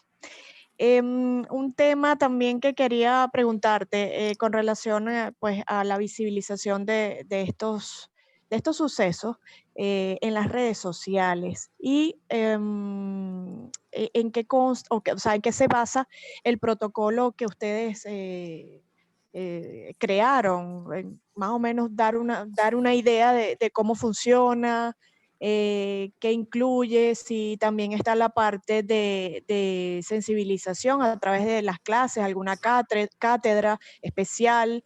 De hecho, bueno, el profesor Antonio Grilli me ha invitado varias veces a hablar en sus clases y cosa que me impresiona porque yo le digo a los chicos, mire, les voy a poner los casos así más difíciles, o sea, bueno, que ustedes dirán, mire, eso es mentira para que ustedes me digan, ustedes que están estudiando Derecho, ¿qué harían? ¿Cómo abordarían? Vamos a hacer un análisis de esto. Y entonces ellos se quedan así como que, ¿en serio? Y si yo, mira, sí, estos son casos reales. Y pasó aquí en el estado de Bolívar. Y entonces ellos se asombran porque dicen, wow, de verdad que es difícil, ¿no? También le asomaba el tema de, por ejemplo, las personas LGBTI, cómo abordar esos temas, esos casos. Entonces ellos, oye, es verdad, yo no había pensado en eso, ¿no? Y entonces, un poco dar luces, ¿no? Cómo funciona el protocolo, cómo va a funcionar, la parte también académica, si están dando cátedras sobre esto. Sí, gracias, Carla, es muy importante. El protocolo entró en vigencia en septiembre de este año. ¿Okay? Se ha establecido un plan de formación general con a toda la comunidad, pero digamos, dirigida a los profesores, dirigida a los estudiantes. Hay algo muy importante del protocolo, es que abarca a todo el conjunto de la comunidad universitaria. Es decir, todos están sujetos al cumplimiento del protocolo. Es un paso importante porque incluso incorpora también a la figura de los contratados. Es decir, toda aquella persona que va a establecer un nexo, un contrato con la universidad, nos referimos, por ejemplo, personal de vigilancia, personal de limpieza, compra, venta, va a firmar a partir de ahora, igual todos los docentes firman este protocolo como parte del cumplimiento para entrar a la comunidad universitaria, no físicamente, sino para pertenecer a la comunidad universitaria y para establecer relaciones con la universidad. Hay ahora este requerimiento adicional que le da pues un rango importante en materia, digamos, de institucionalidad universitaria. Esto establece también el protocolo, establece, primero explicita, digamos, qué es lo que puede ocurrir en materia de acoso y de violencia basada en género, y hay un conjunto de normas y, digamos, de una orientación a cómo se pudieran canalizar las denuncias referidas al tema. Hay instancias que se tienen que crear para hacer, digamos, órganos de recepción de denuncia, pero también órganos de acompañamiento, que para mí, insisto, es lo más importante. Es decir, que la persona se sienta en un espacio realmente cómodo, no solo para ir a poner una denuncia tipo comando policial, no, es otra cosa. Por eso yo creo que allí tenemos un reto por delante. Y hay una serie de normas que establecen sanciones, en este caso de carácter administrativa docente, ¿no? Nos referimos a sanciones académicas a todos los miembros de la comunidad universitaria que están sujetos o que están bajo el protocolo, bajo el amparo de este protocolo que, como les decía, entró en vigencia en septiembre. Está dispuesto además en la página web de la universidad. Ha sido enviado a todos los miembros de la comunidad. Creo que en este momento es como la fase muy importante de la socialización. Yo creo que en este aspecto incluso he recomendado al equipo rectoral ponerse en las manos del Centro de Derechos Humanos, que hagan esa guiatura junto con los expertos y especialistas de la materia en Venezuela. Aquí pues en Guayana, además, la Escuela de Comunicación Social tomó la iniciativa de ofertar como parte de sus materias electivas una cátedra nueva que se llama Estudio de Género, que no propiamente el programa quizás es el mejor de todo, pero en la libertad de cátedra que tiene la docente, en este caso la profesora Jacqueline Fernández, está dándole, digamos, el ajuste necesario para que entonces de una manera formal, en una materia electiva que están viendo estudiantes de diferentes semestres, pueda crearse como un espacio de reflexión itinerante, es decir, que puede estar hoy, puede estar el semestre siguiente, pero además esa materia puede conectar con otras materias, con otros profesores, con otros estudiantes, y se va convirtiendo esto en una materia que, como yo digo, sujeta de educación, de formación. Creo que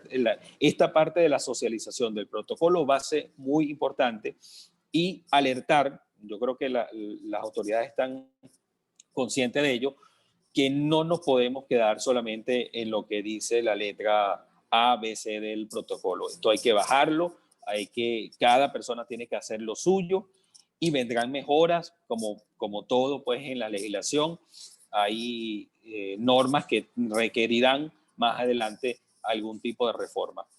Por ahora, creo que reivindicar el buen paso es un paso importante, y esto tiene que venir acompañado, como te digo, de un programa muy, muy intenso en materia de educación, formación en derechos humanos, específicamente del derecho que hoy nos compete.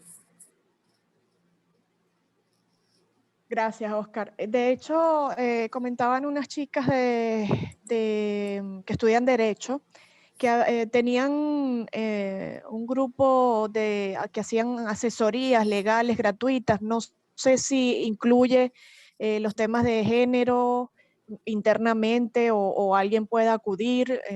No sé qué información tienes con respecto a esto.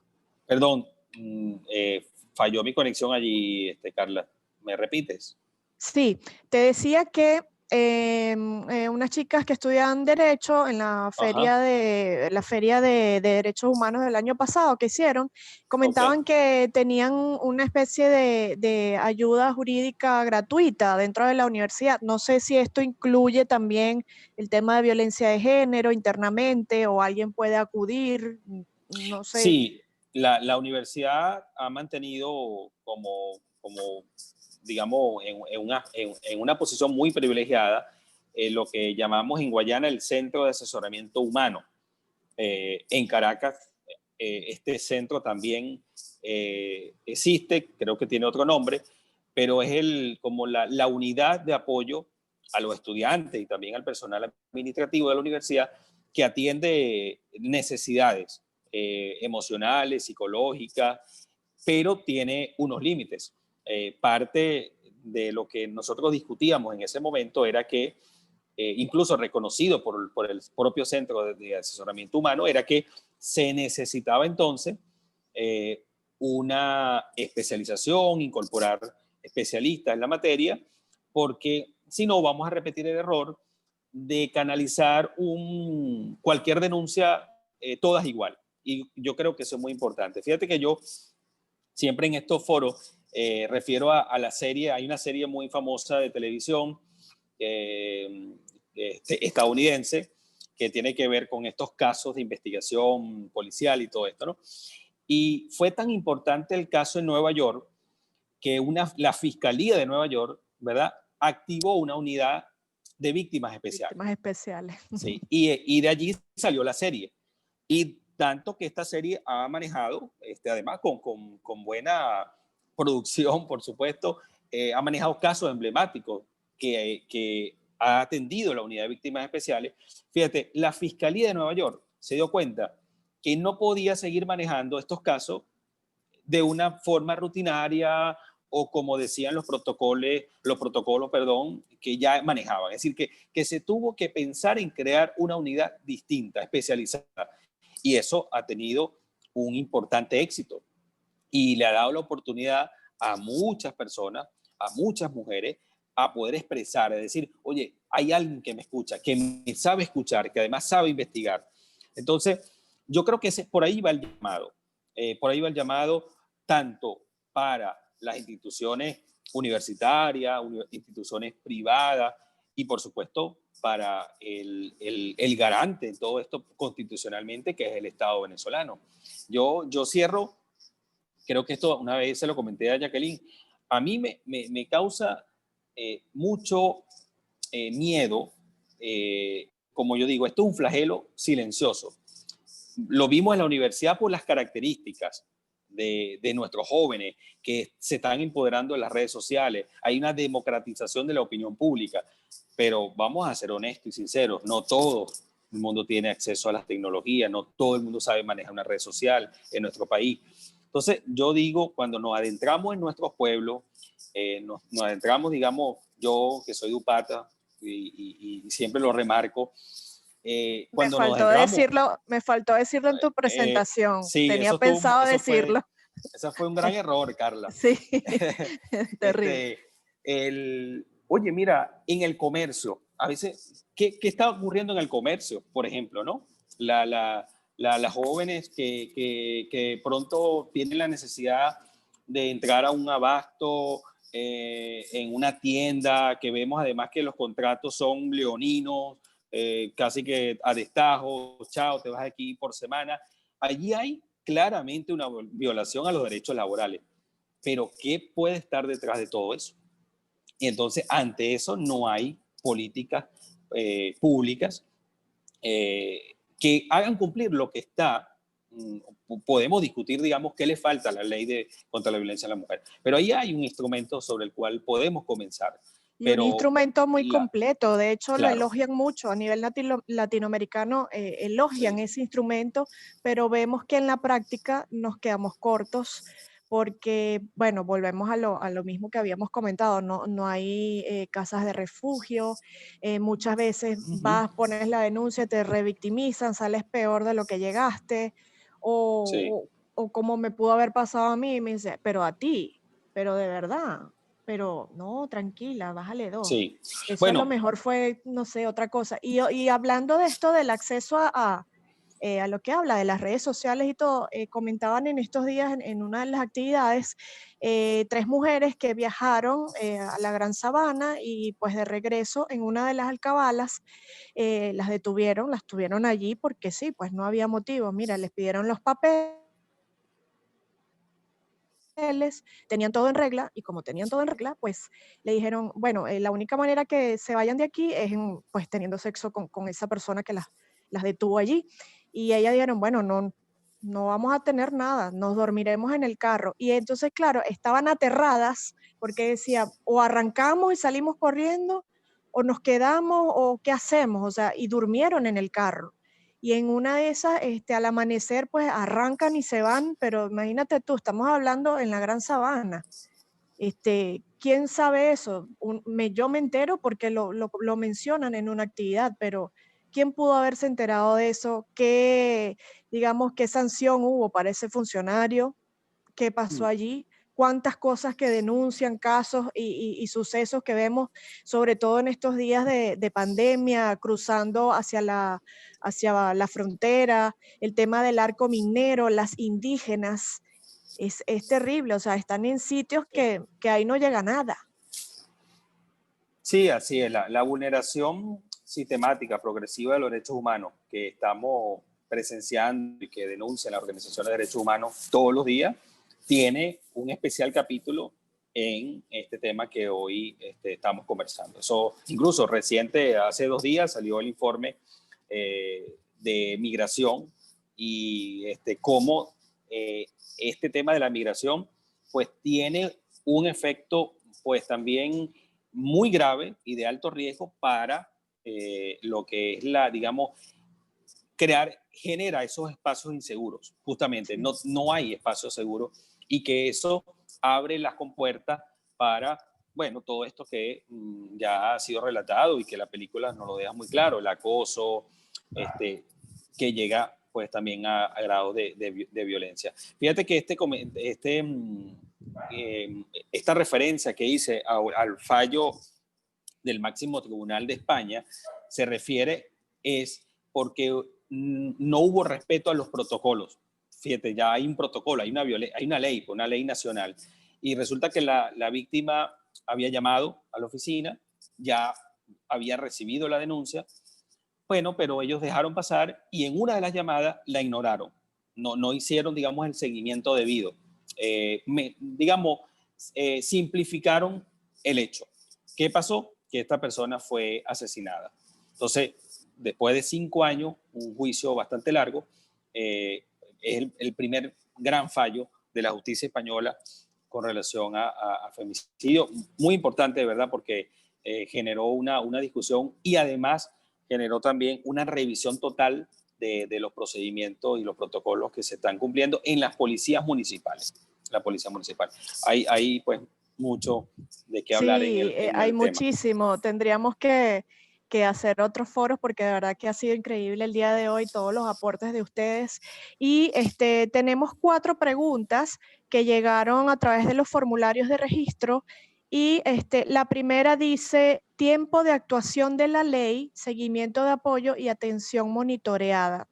No sé exactamente si es una pregunta o qué, me supongo que cuál es el tiempo de actuación ante la ley. Es decir, si alguien te agrede, hay un tiempo establecido para poner la denuncia, todo esto, si nos pudieran apoyar con esta duda, ¿no?, que envían por acá. ¿Quién pudiera responder?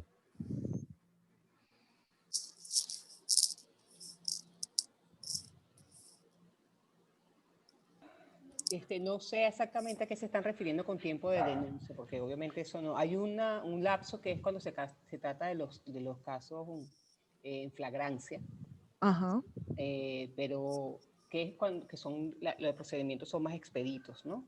Se aprehende al agresor de manera inmediata, cuando ocurre dentro de las primeras 48 horas, 24 horas, pero ya después de allí, en cualquier momento, usted puede poner la denuncia, es decir, no hay un tiempo. ¿Y qué sucede con esto? Voy a ponerles un ejemplo muy, muy importante, creo que en este caso tiene que ver, por ejemplo, con las agresiones sexuales. Fíjense que dentro de los derechos que tienen las personas que sufren de violencia sexual está el acceso a lo que se llama el PEP Kit. El PEP Kit contiene, entre otras cosas, tratamientos antivirales por el tema del VIH, la posibilidad de haber sido contagiada con el VIH o el SIDA. Tiene tratamientos antibióticos por si acaso ha sido contagiada con una ITS, entre otras cosas, y bueno, una serie de digamos, de herramientas allí que te permiten evitar situaciones a posteriori, como por ejemplo también tratamiento para evitar un embarazo no deseado. Pero eso solamente puede aplicarse dentro de las primeras 72 horas después de que tú denuncies el tema de la violencia sexual. No necesariamente la denuncia. Aquí reitero lo que ya señalé al principio.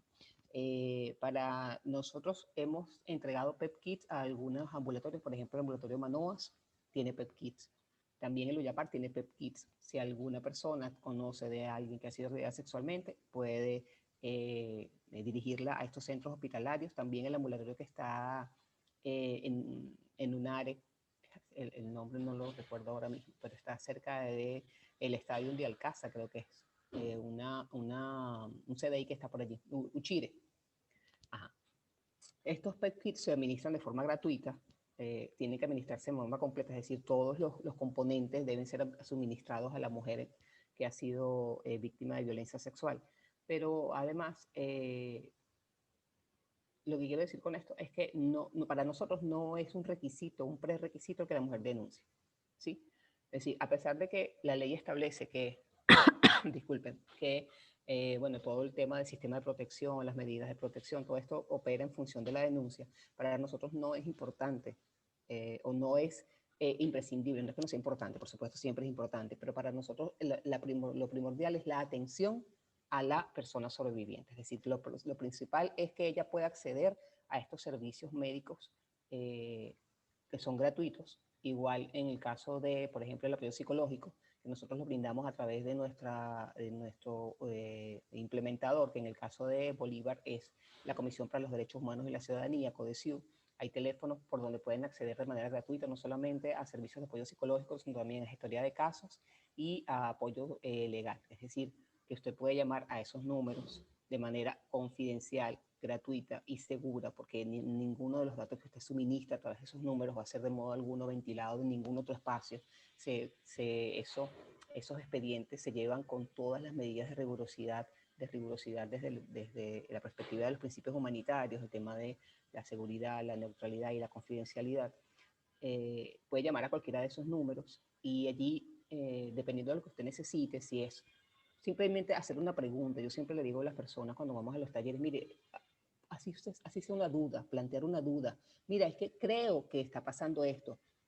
Hágalo, haga uso del servicio porque para eso está. Es decir, nosotros trabajamos para ustedes, trabajamos para que las personas tengan un acceso a información clara, que sea pertinente y que en un momento determinado puede salvar vidas.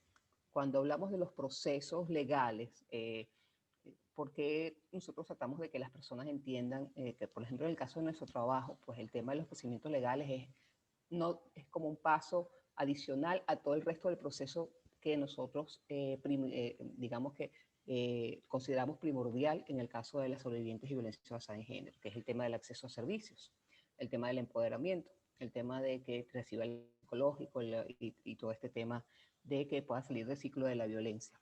Pero fíjense, hoy en la tarde, el fiscal general de la República presentó unas cifras sobre violencia basada en género, hace una hora aproximadamente. El fiscal señalaba que ellos llevaban o habían contabilizado hasta la fecha, durante el año 2020, 27.007 casos de violencia basada en género, que de esos 27.007 casos, 2.797 habían tenido acusaciones, es decir, se había llevado a juicio, ¿sí? Entonces, si nosotros calculamos el porcentaje de casos llevados a juicio, vemos que estamos hablando de apenas un 10%.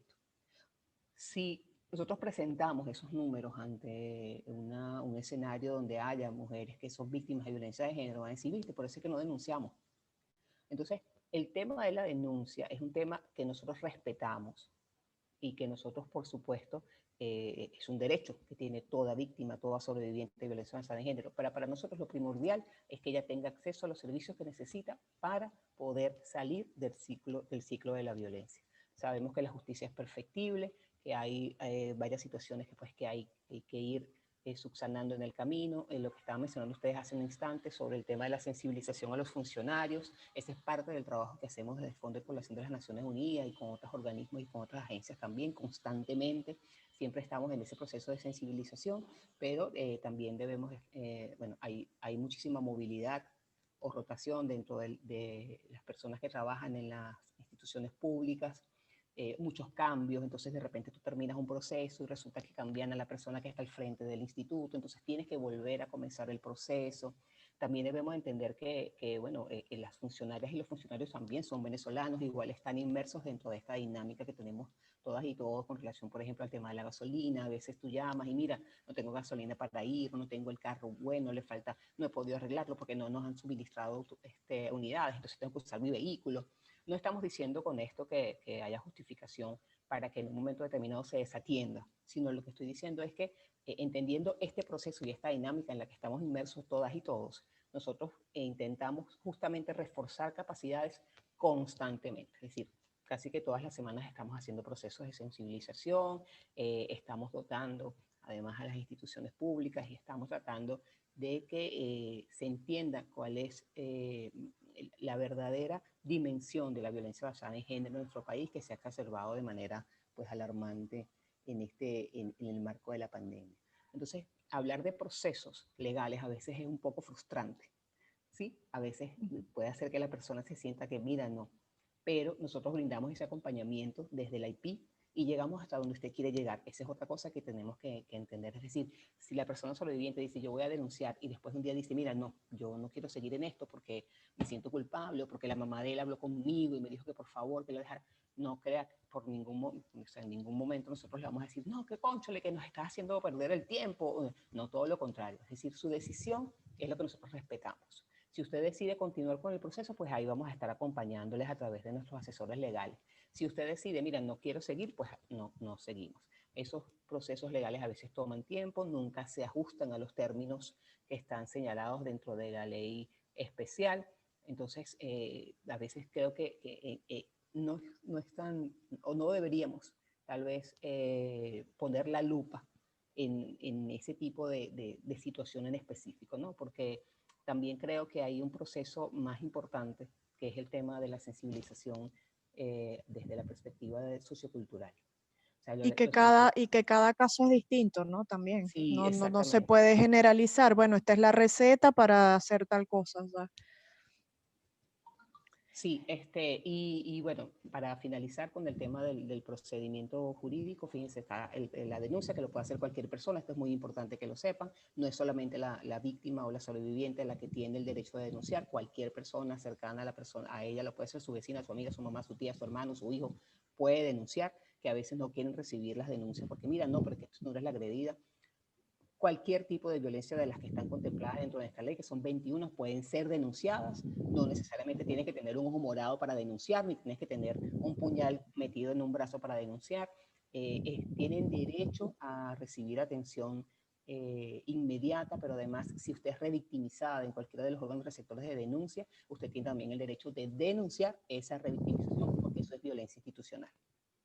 Claro, parte del reglamento interno de la policía es precisamente atender a las personas que acudan a esos centros de recepción de denuncias, porque es un deber, pues hay que recibir la denuncia.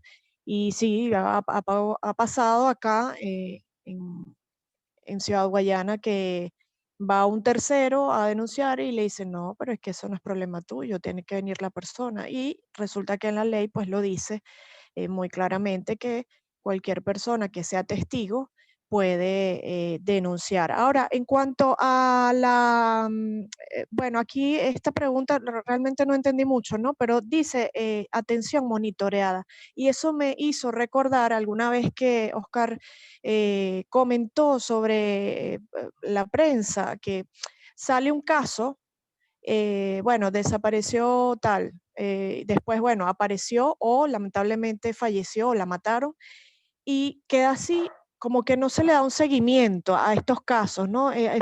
Ahora me refiero más a la parte mediática y pongo el ejemplo otra vez de la chica manicurista, porque eso salió en prensa, que ella estaba desaparecida, pero yo más nunca supe nada, no tuve manera de ubicar a alguien que me dijera, mira, ¿qué pasó? Nada, y no salió más nada en prensa. O sea, claro, la sorpresa mía es que me la encuentro 2 años después y pues ella me cuenta todo lo que pasó, pero si no es así, yo nunca hubiese sabido esto.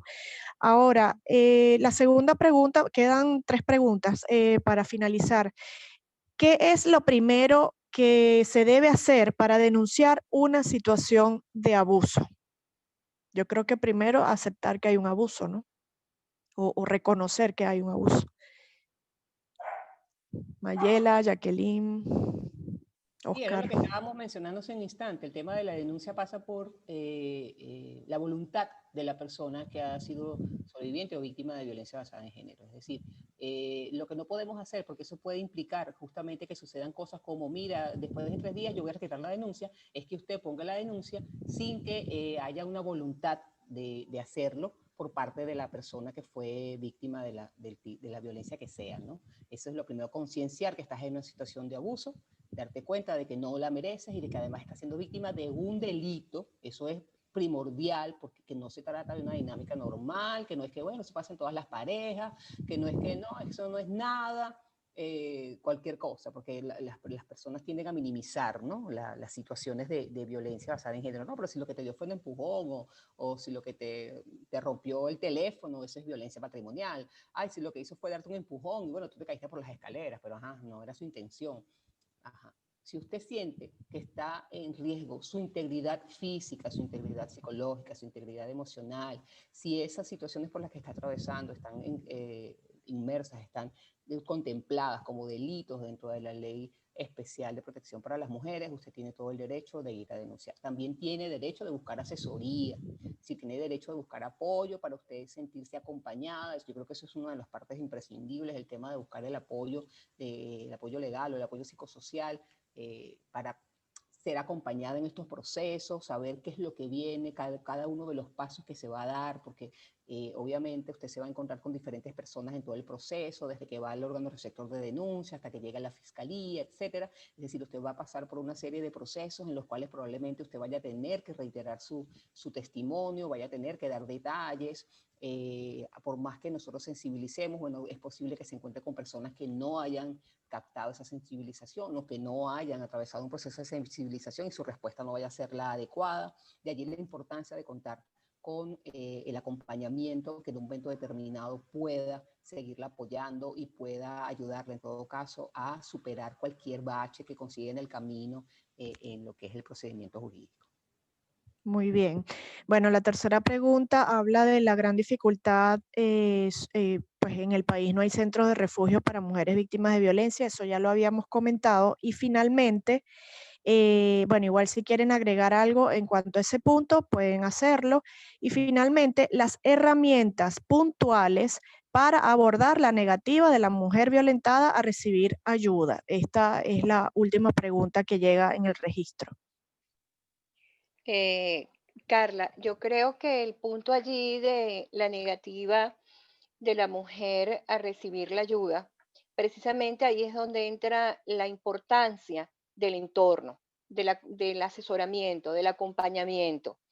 Recuerden que la persona que ha pasado por un evento como este es una persona que quedó movilizada, desestabilizada y que va a necesitar que espacios seguros creados, y cuando te digo creados es que tiene que haber una construcción donde la persona pueda acudir y que para mí es importante respetar los tiempos de la persona, porque a veces yo he notado en estos 20 años trabajando con la organización, con No Permitas Malos Tratos, es que a veces queremos que se meta preso al culpable del hecho delictivo.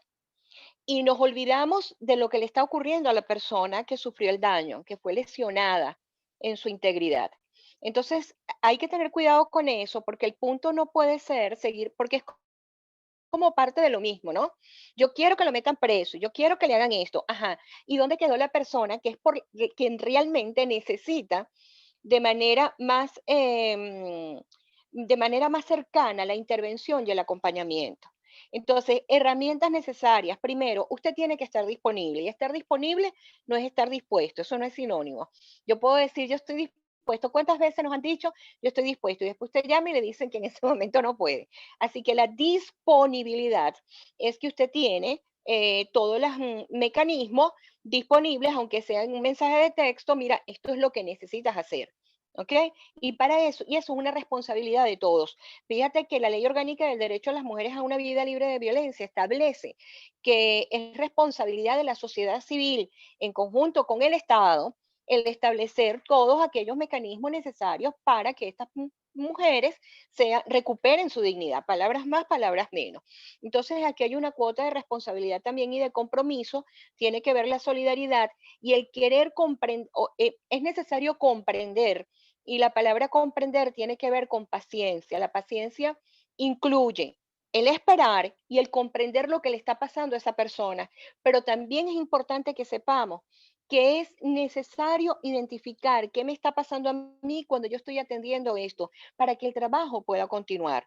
Entonces, ¿cómo hacemos para decirle a una persona, esto es lo que necesitas? Bueno, número uno, lo dijo Jacqueline, necesitamos que haga conciencia. Oscar lo dijo, necesitamos crear los espacios seguros para que la persona pueda generar la respuesta. Tú lo has dicho de diferentes maneras, fíjate cómo hacemos seguimiento.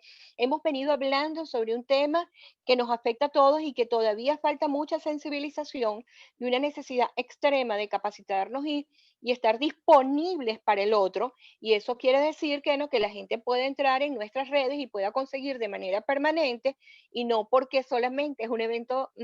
Yo en algún momento coloqué en un ataque de enojo y de indignación ante tantas cosas, ¿cómo es posible que estén de moda los derechos humanos? O sea, ¿cómo es posible que esté de moda organizaciones solamente para beneficiar porque me interesa? Yo creo que lo hemos hablado de diferentes lugares y eso es importante. Necesitamos que nuestro trabajo vaya respaldado con esa congruencia, ¿sabes? O sea, esto me importa, pues la gente tenga acceso y creo que hay necesidad de mucho más. Creo que estamos empezando, estoy de acuerdo con Oscar, no solamente el protocolo, es que hay que preparar a la gente que tiene el protocolo porque, bueno, no es por ósmosis, ¿no? Entonces, necesitamos este tema, el sentarnos y creo, Carla, que, bueno, no sé, te convertirás en la que provoca estos foros para poder tener más preguntas, más respuestas y generar un producto que beneficie a la ciudadanía. Yo estoy que monto una televisora exclusiva para hablar de esto, porque ¿cómo? No sé. Estoy de acuerdo. Sí, sí, sería fabuloso. Otra cosa que no quiero dejar por fuera es la diferencia, pero del cielo a la tierra, de lo que significa denunciar y lo que significa visibilizar en redes sociales, porque la gente se confunde y piensa que es lo mismo. Entonces, ahorita, entre comillas, está de moda pues si mi novio me ataca, yo le envío la información a ciertos líderes de opinión o los llamados influencers y los rayan por redes sociales. Entonces, como tienen no sé cuántos seguidores, pues se arma el merequetengue, pero es importante que la gente sepa que una cosa es la denuncia, cuando usted va a un órgano de recepción de denuncia, y otra cosa es rayar al agresor por redes sociales.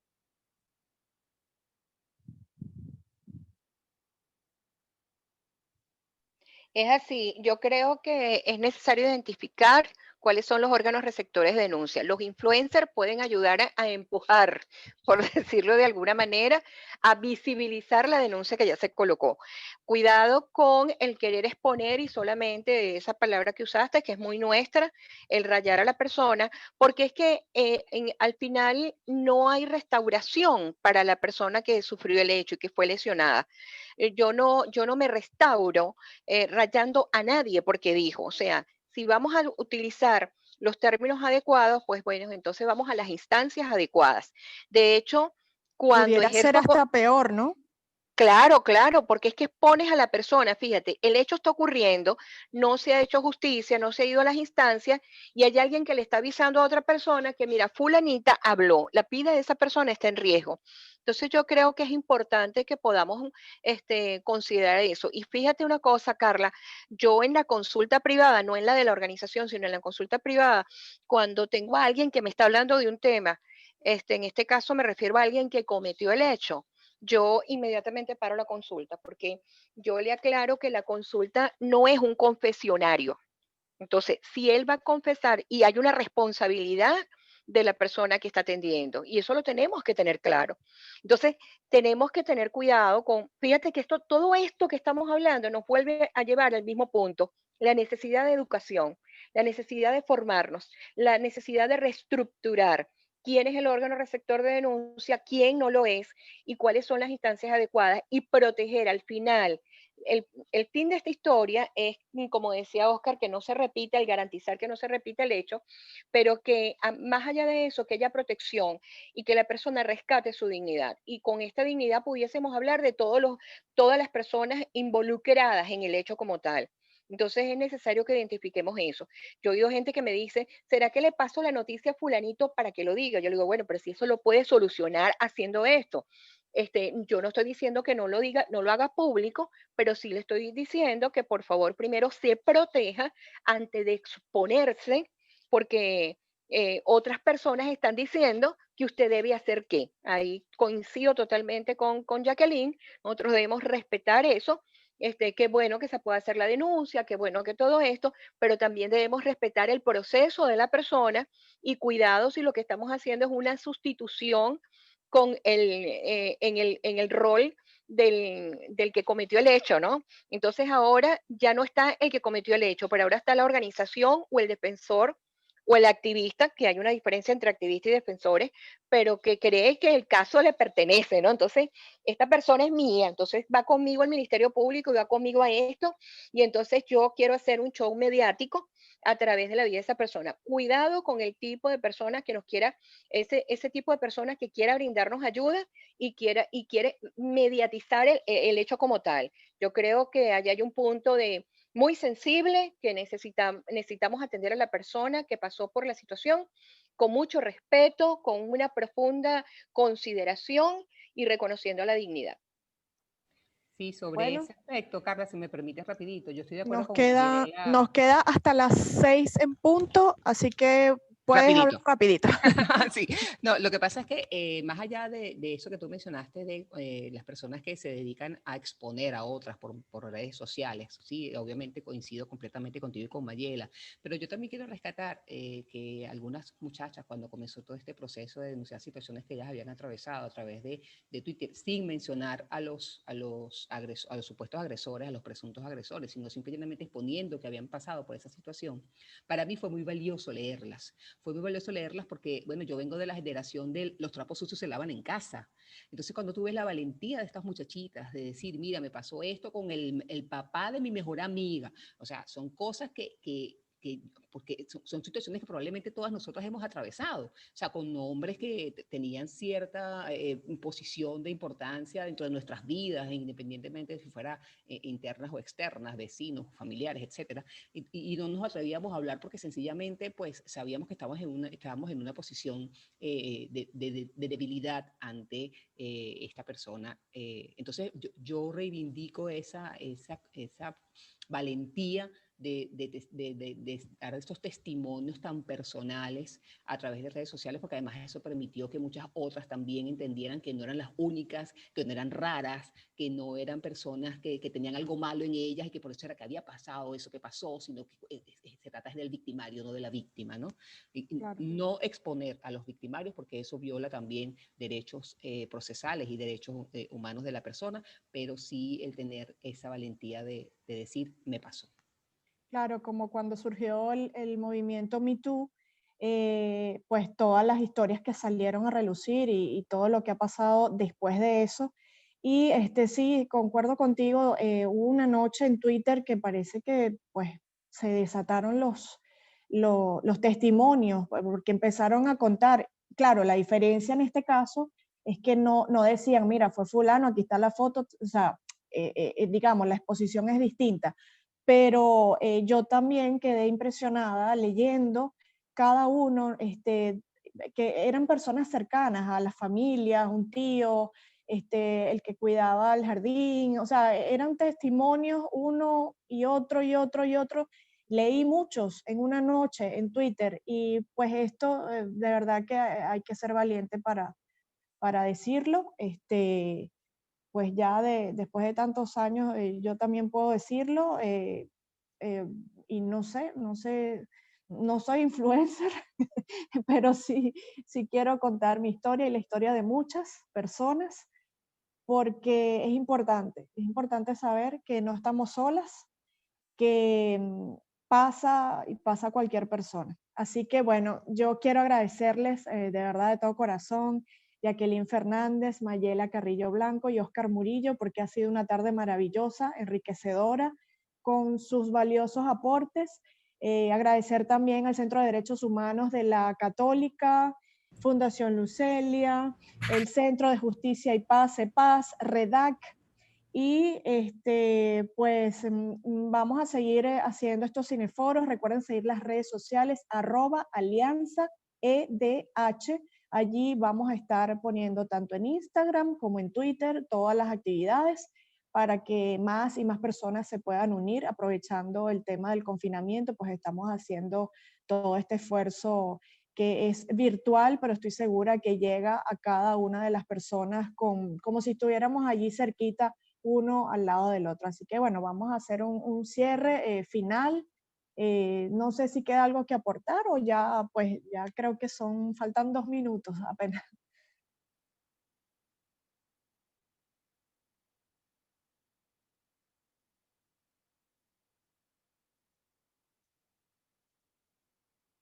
Bueno, cerramos. Cerramos, listo. Muchísimas gracias a todos por su participación y quedamos entonces atentos a las redes sociales, @alianzaedh. Hasta luego.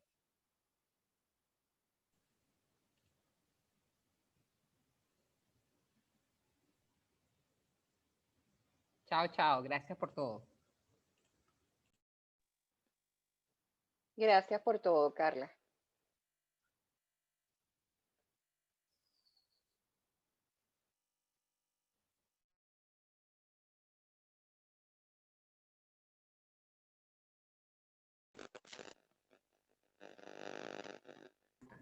Muchas gracias, Mayela. Gracias, Angelia, Ricardo, por la... gracias, aquí estamos, Ricardo, ya tiene la grabación, ya entonces puede cerrar, como usted tiene el hospedaje, por favor le pediría que cierre la reunión a fin de que podamos comenzar la próxima ahorita. Gracias, corazón. Feliz tarde para todos. Gracias, hasta luego.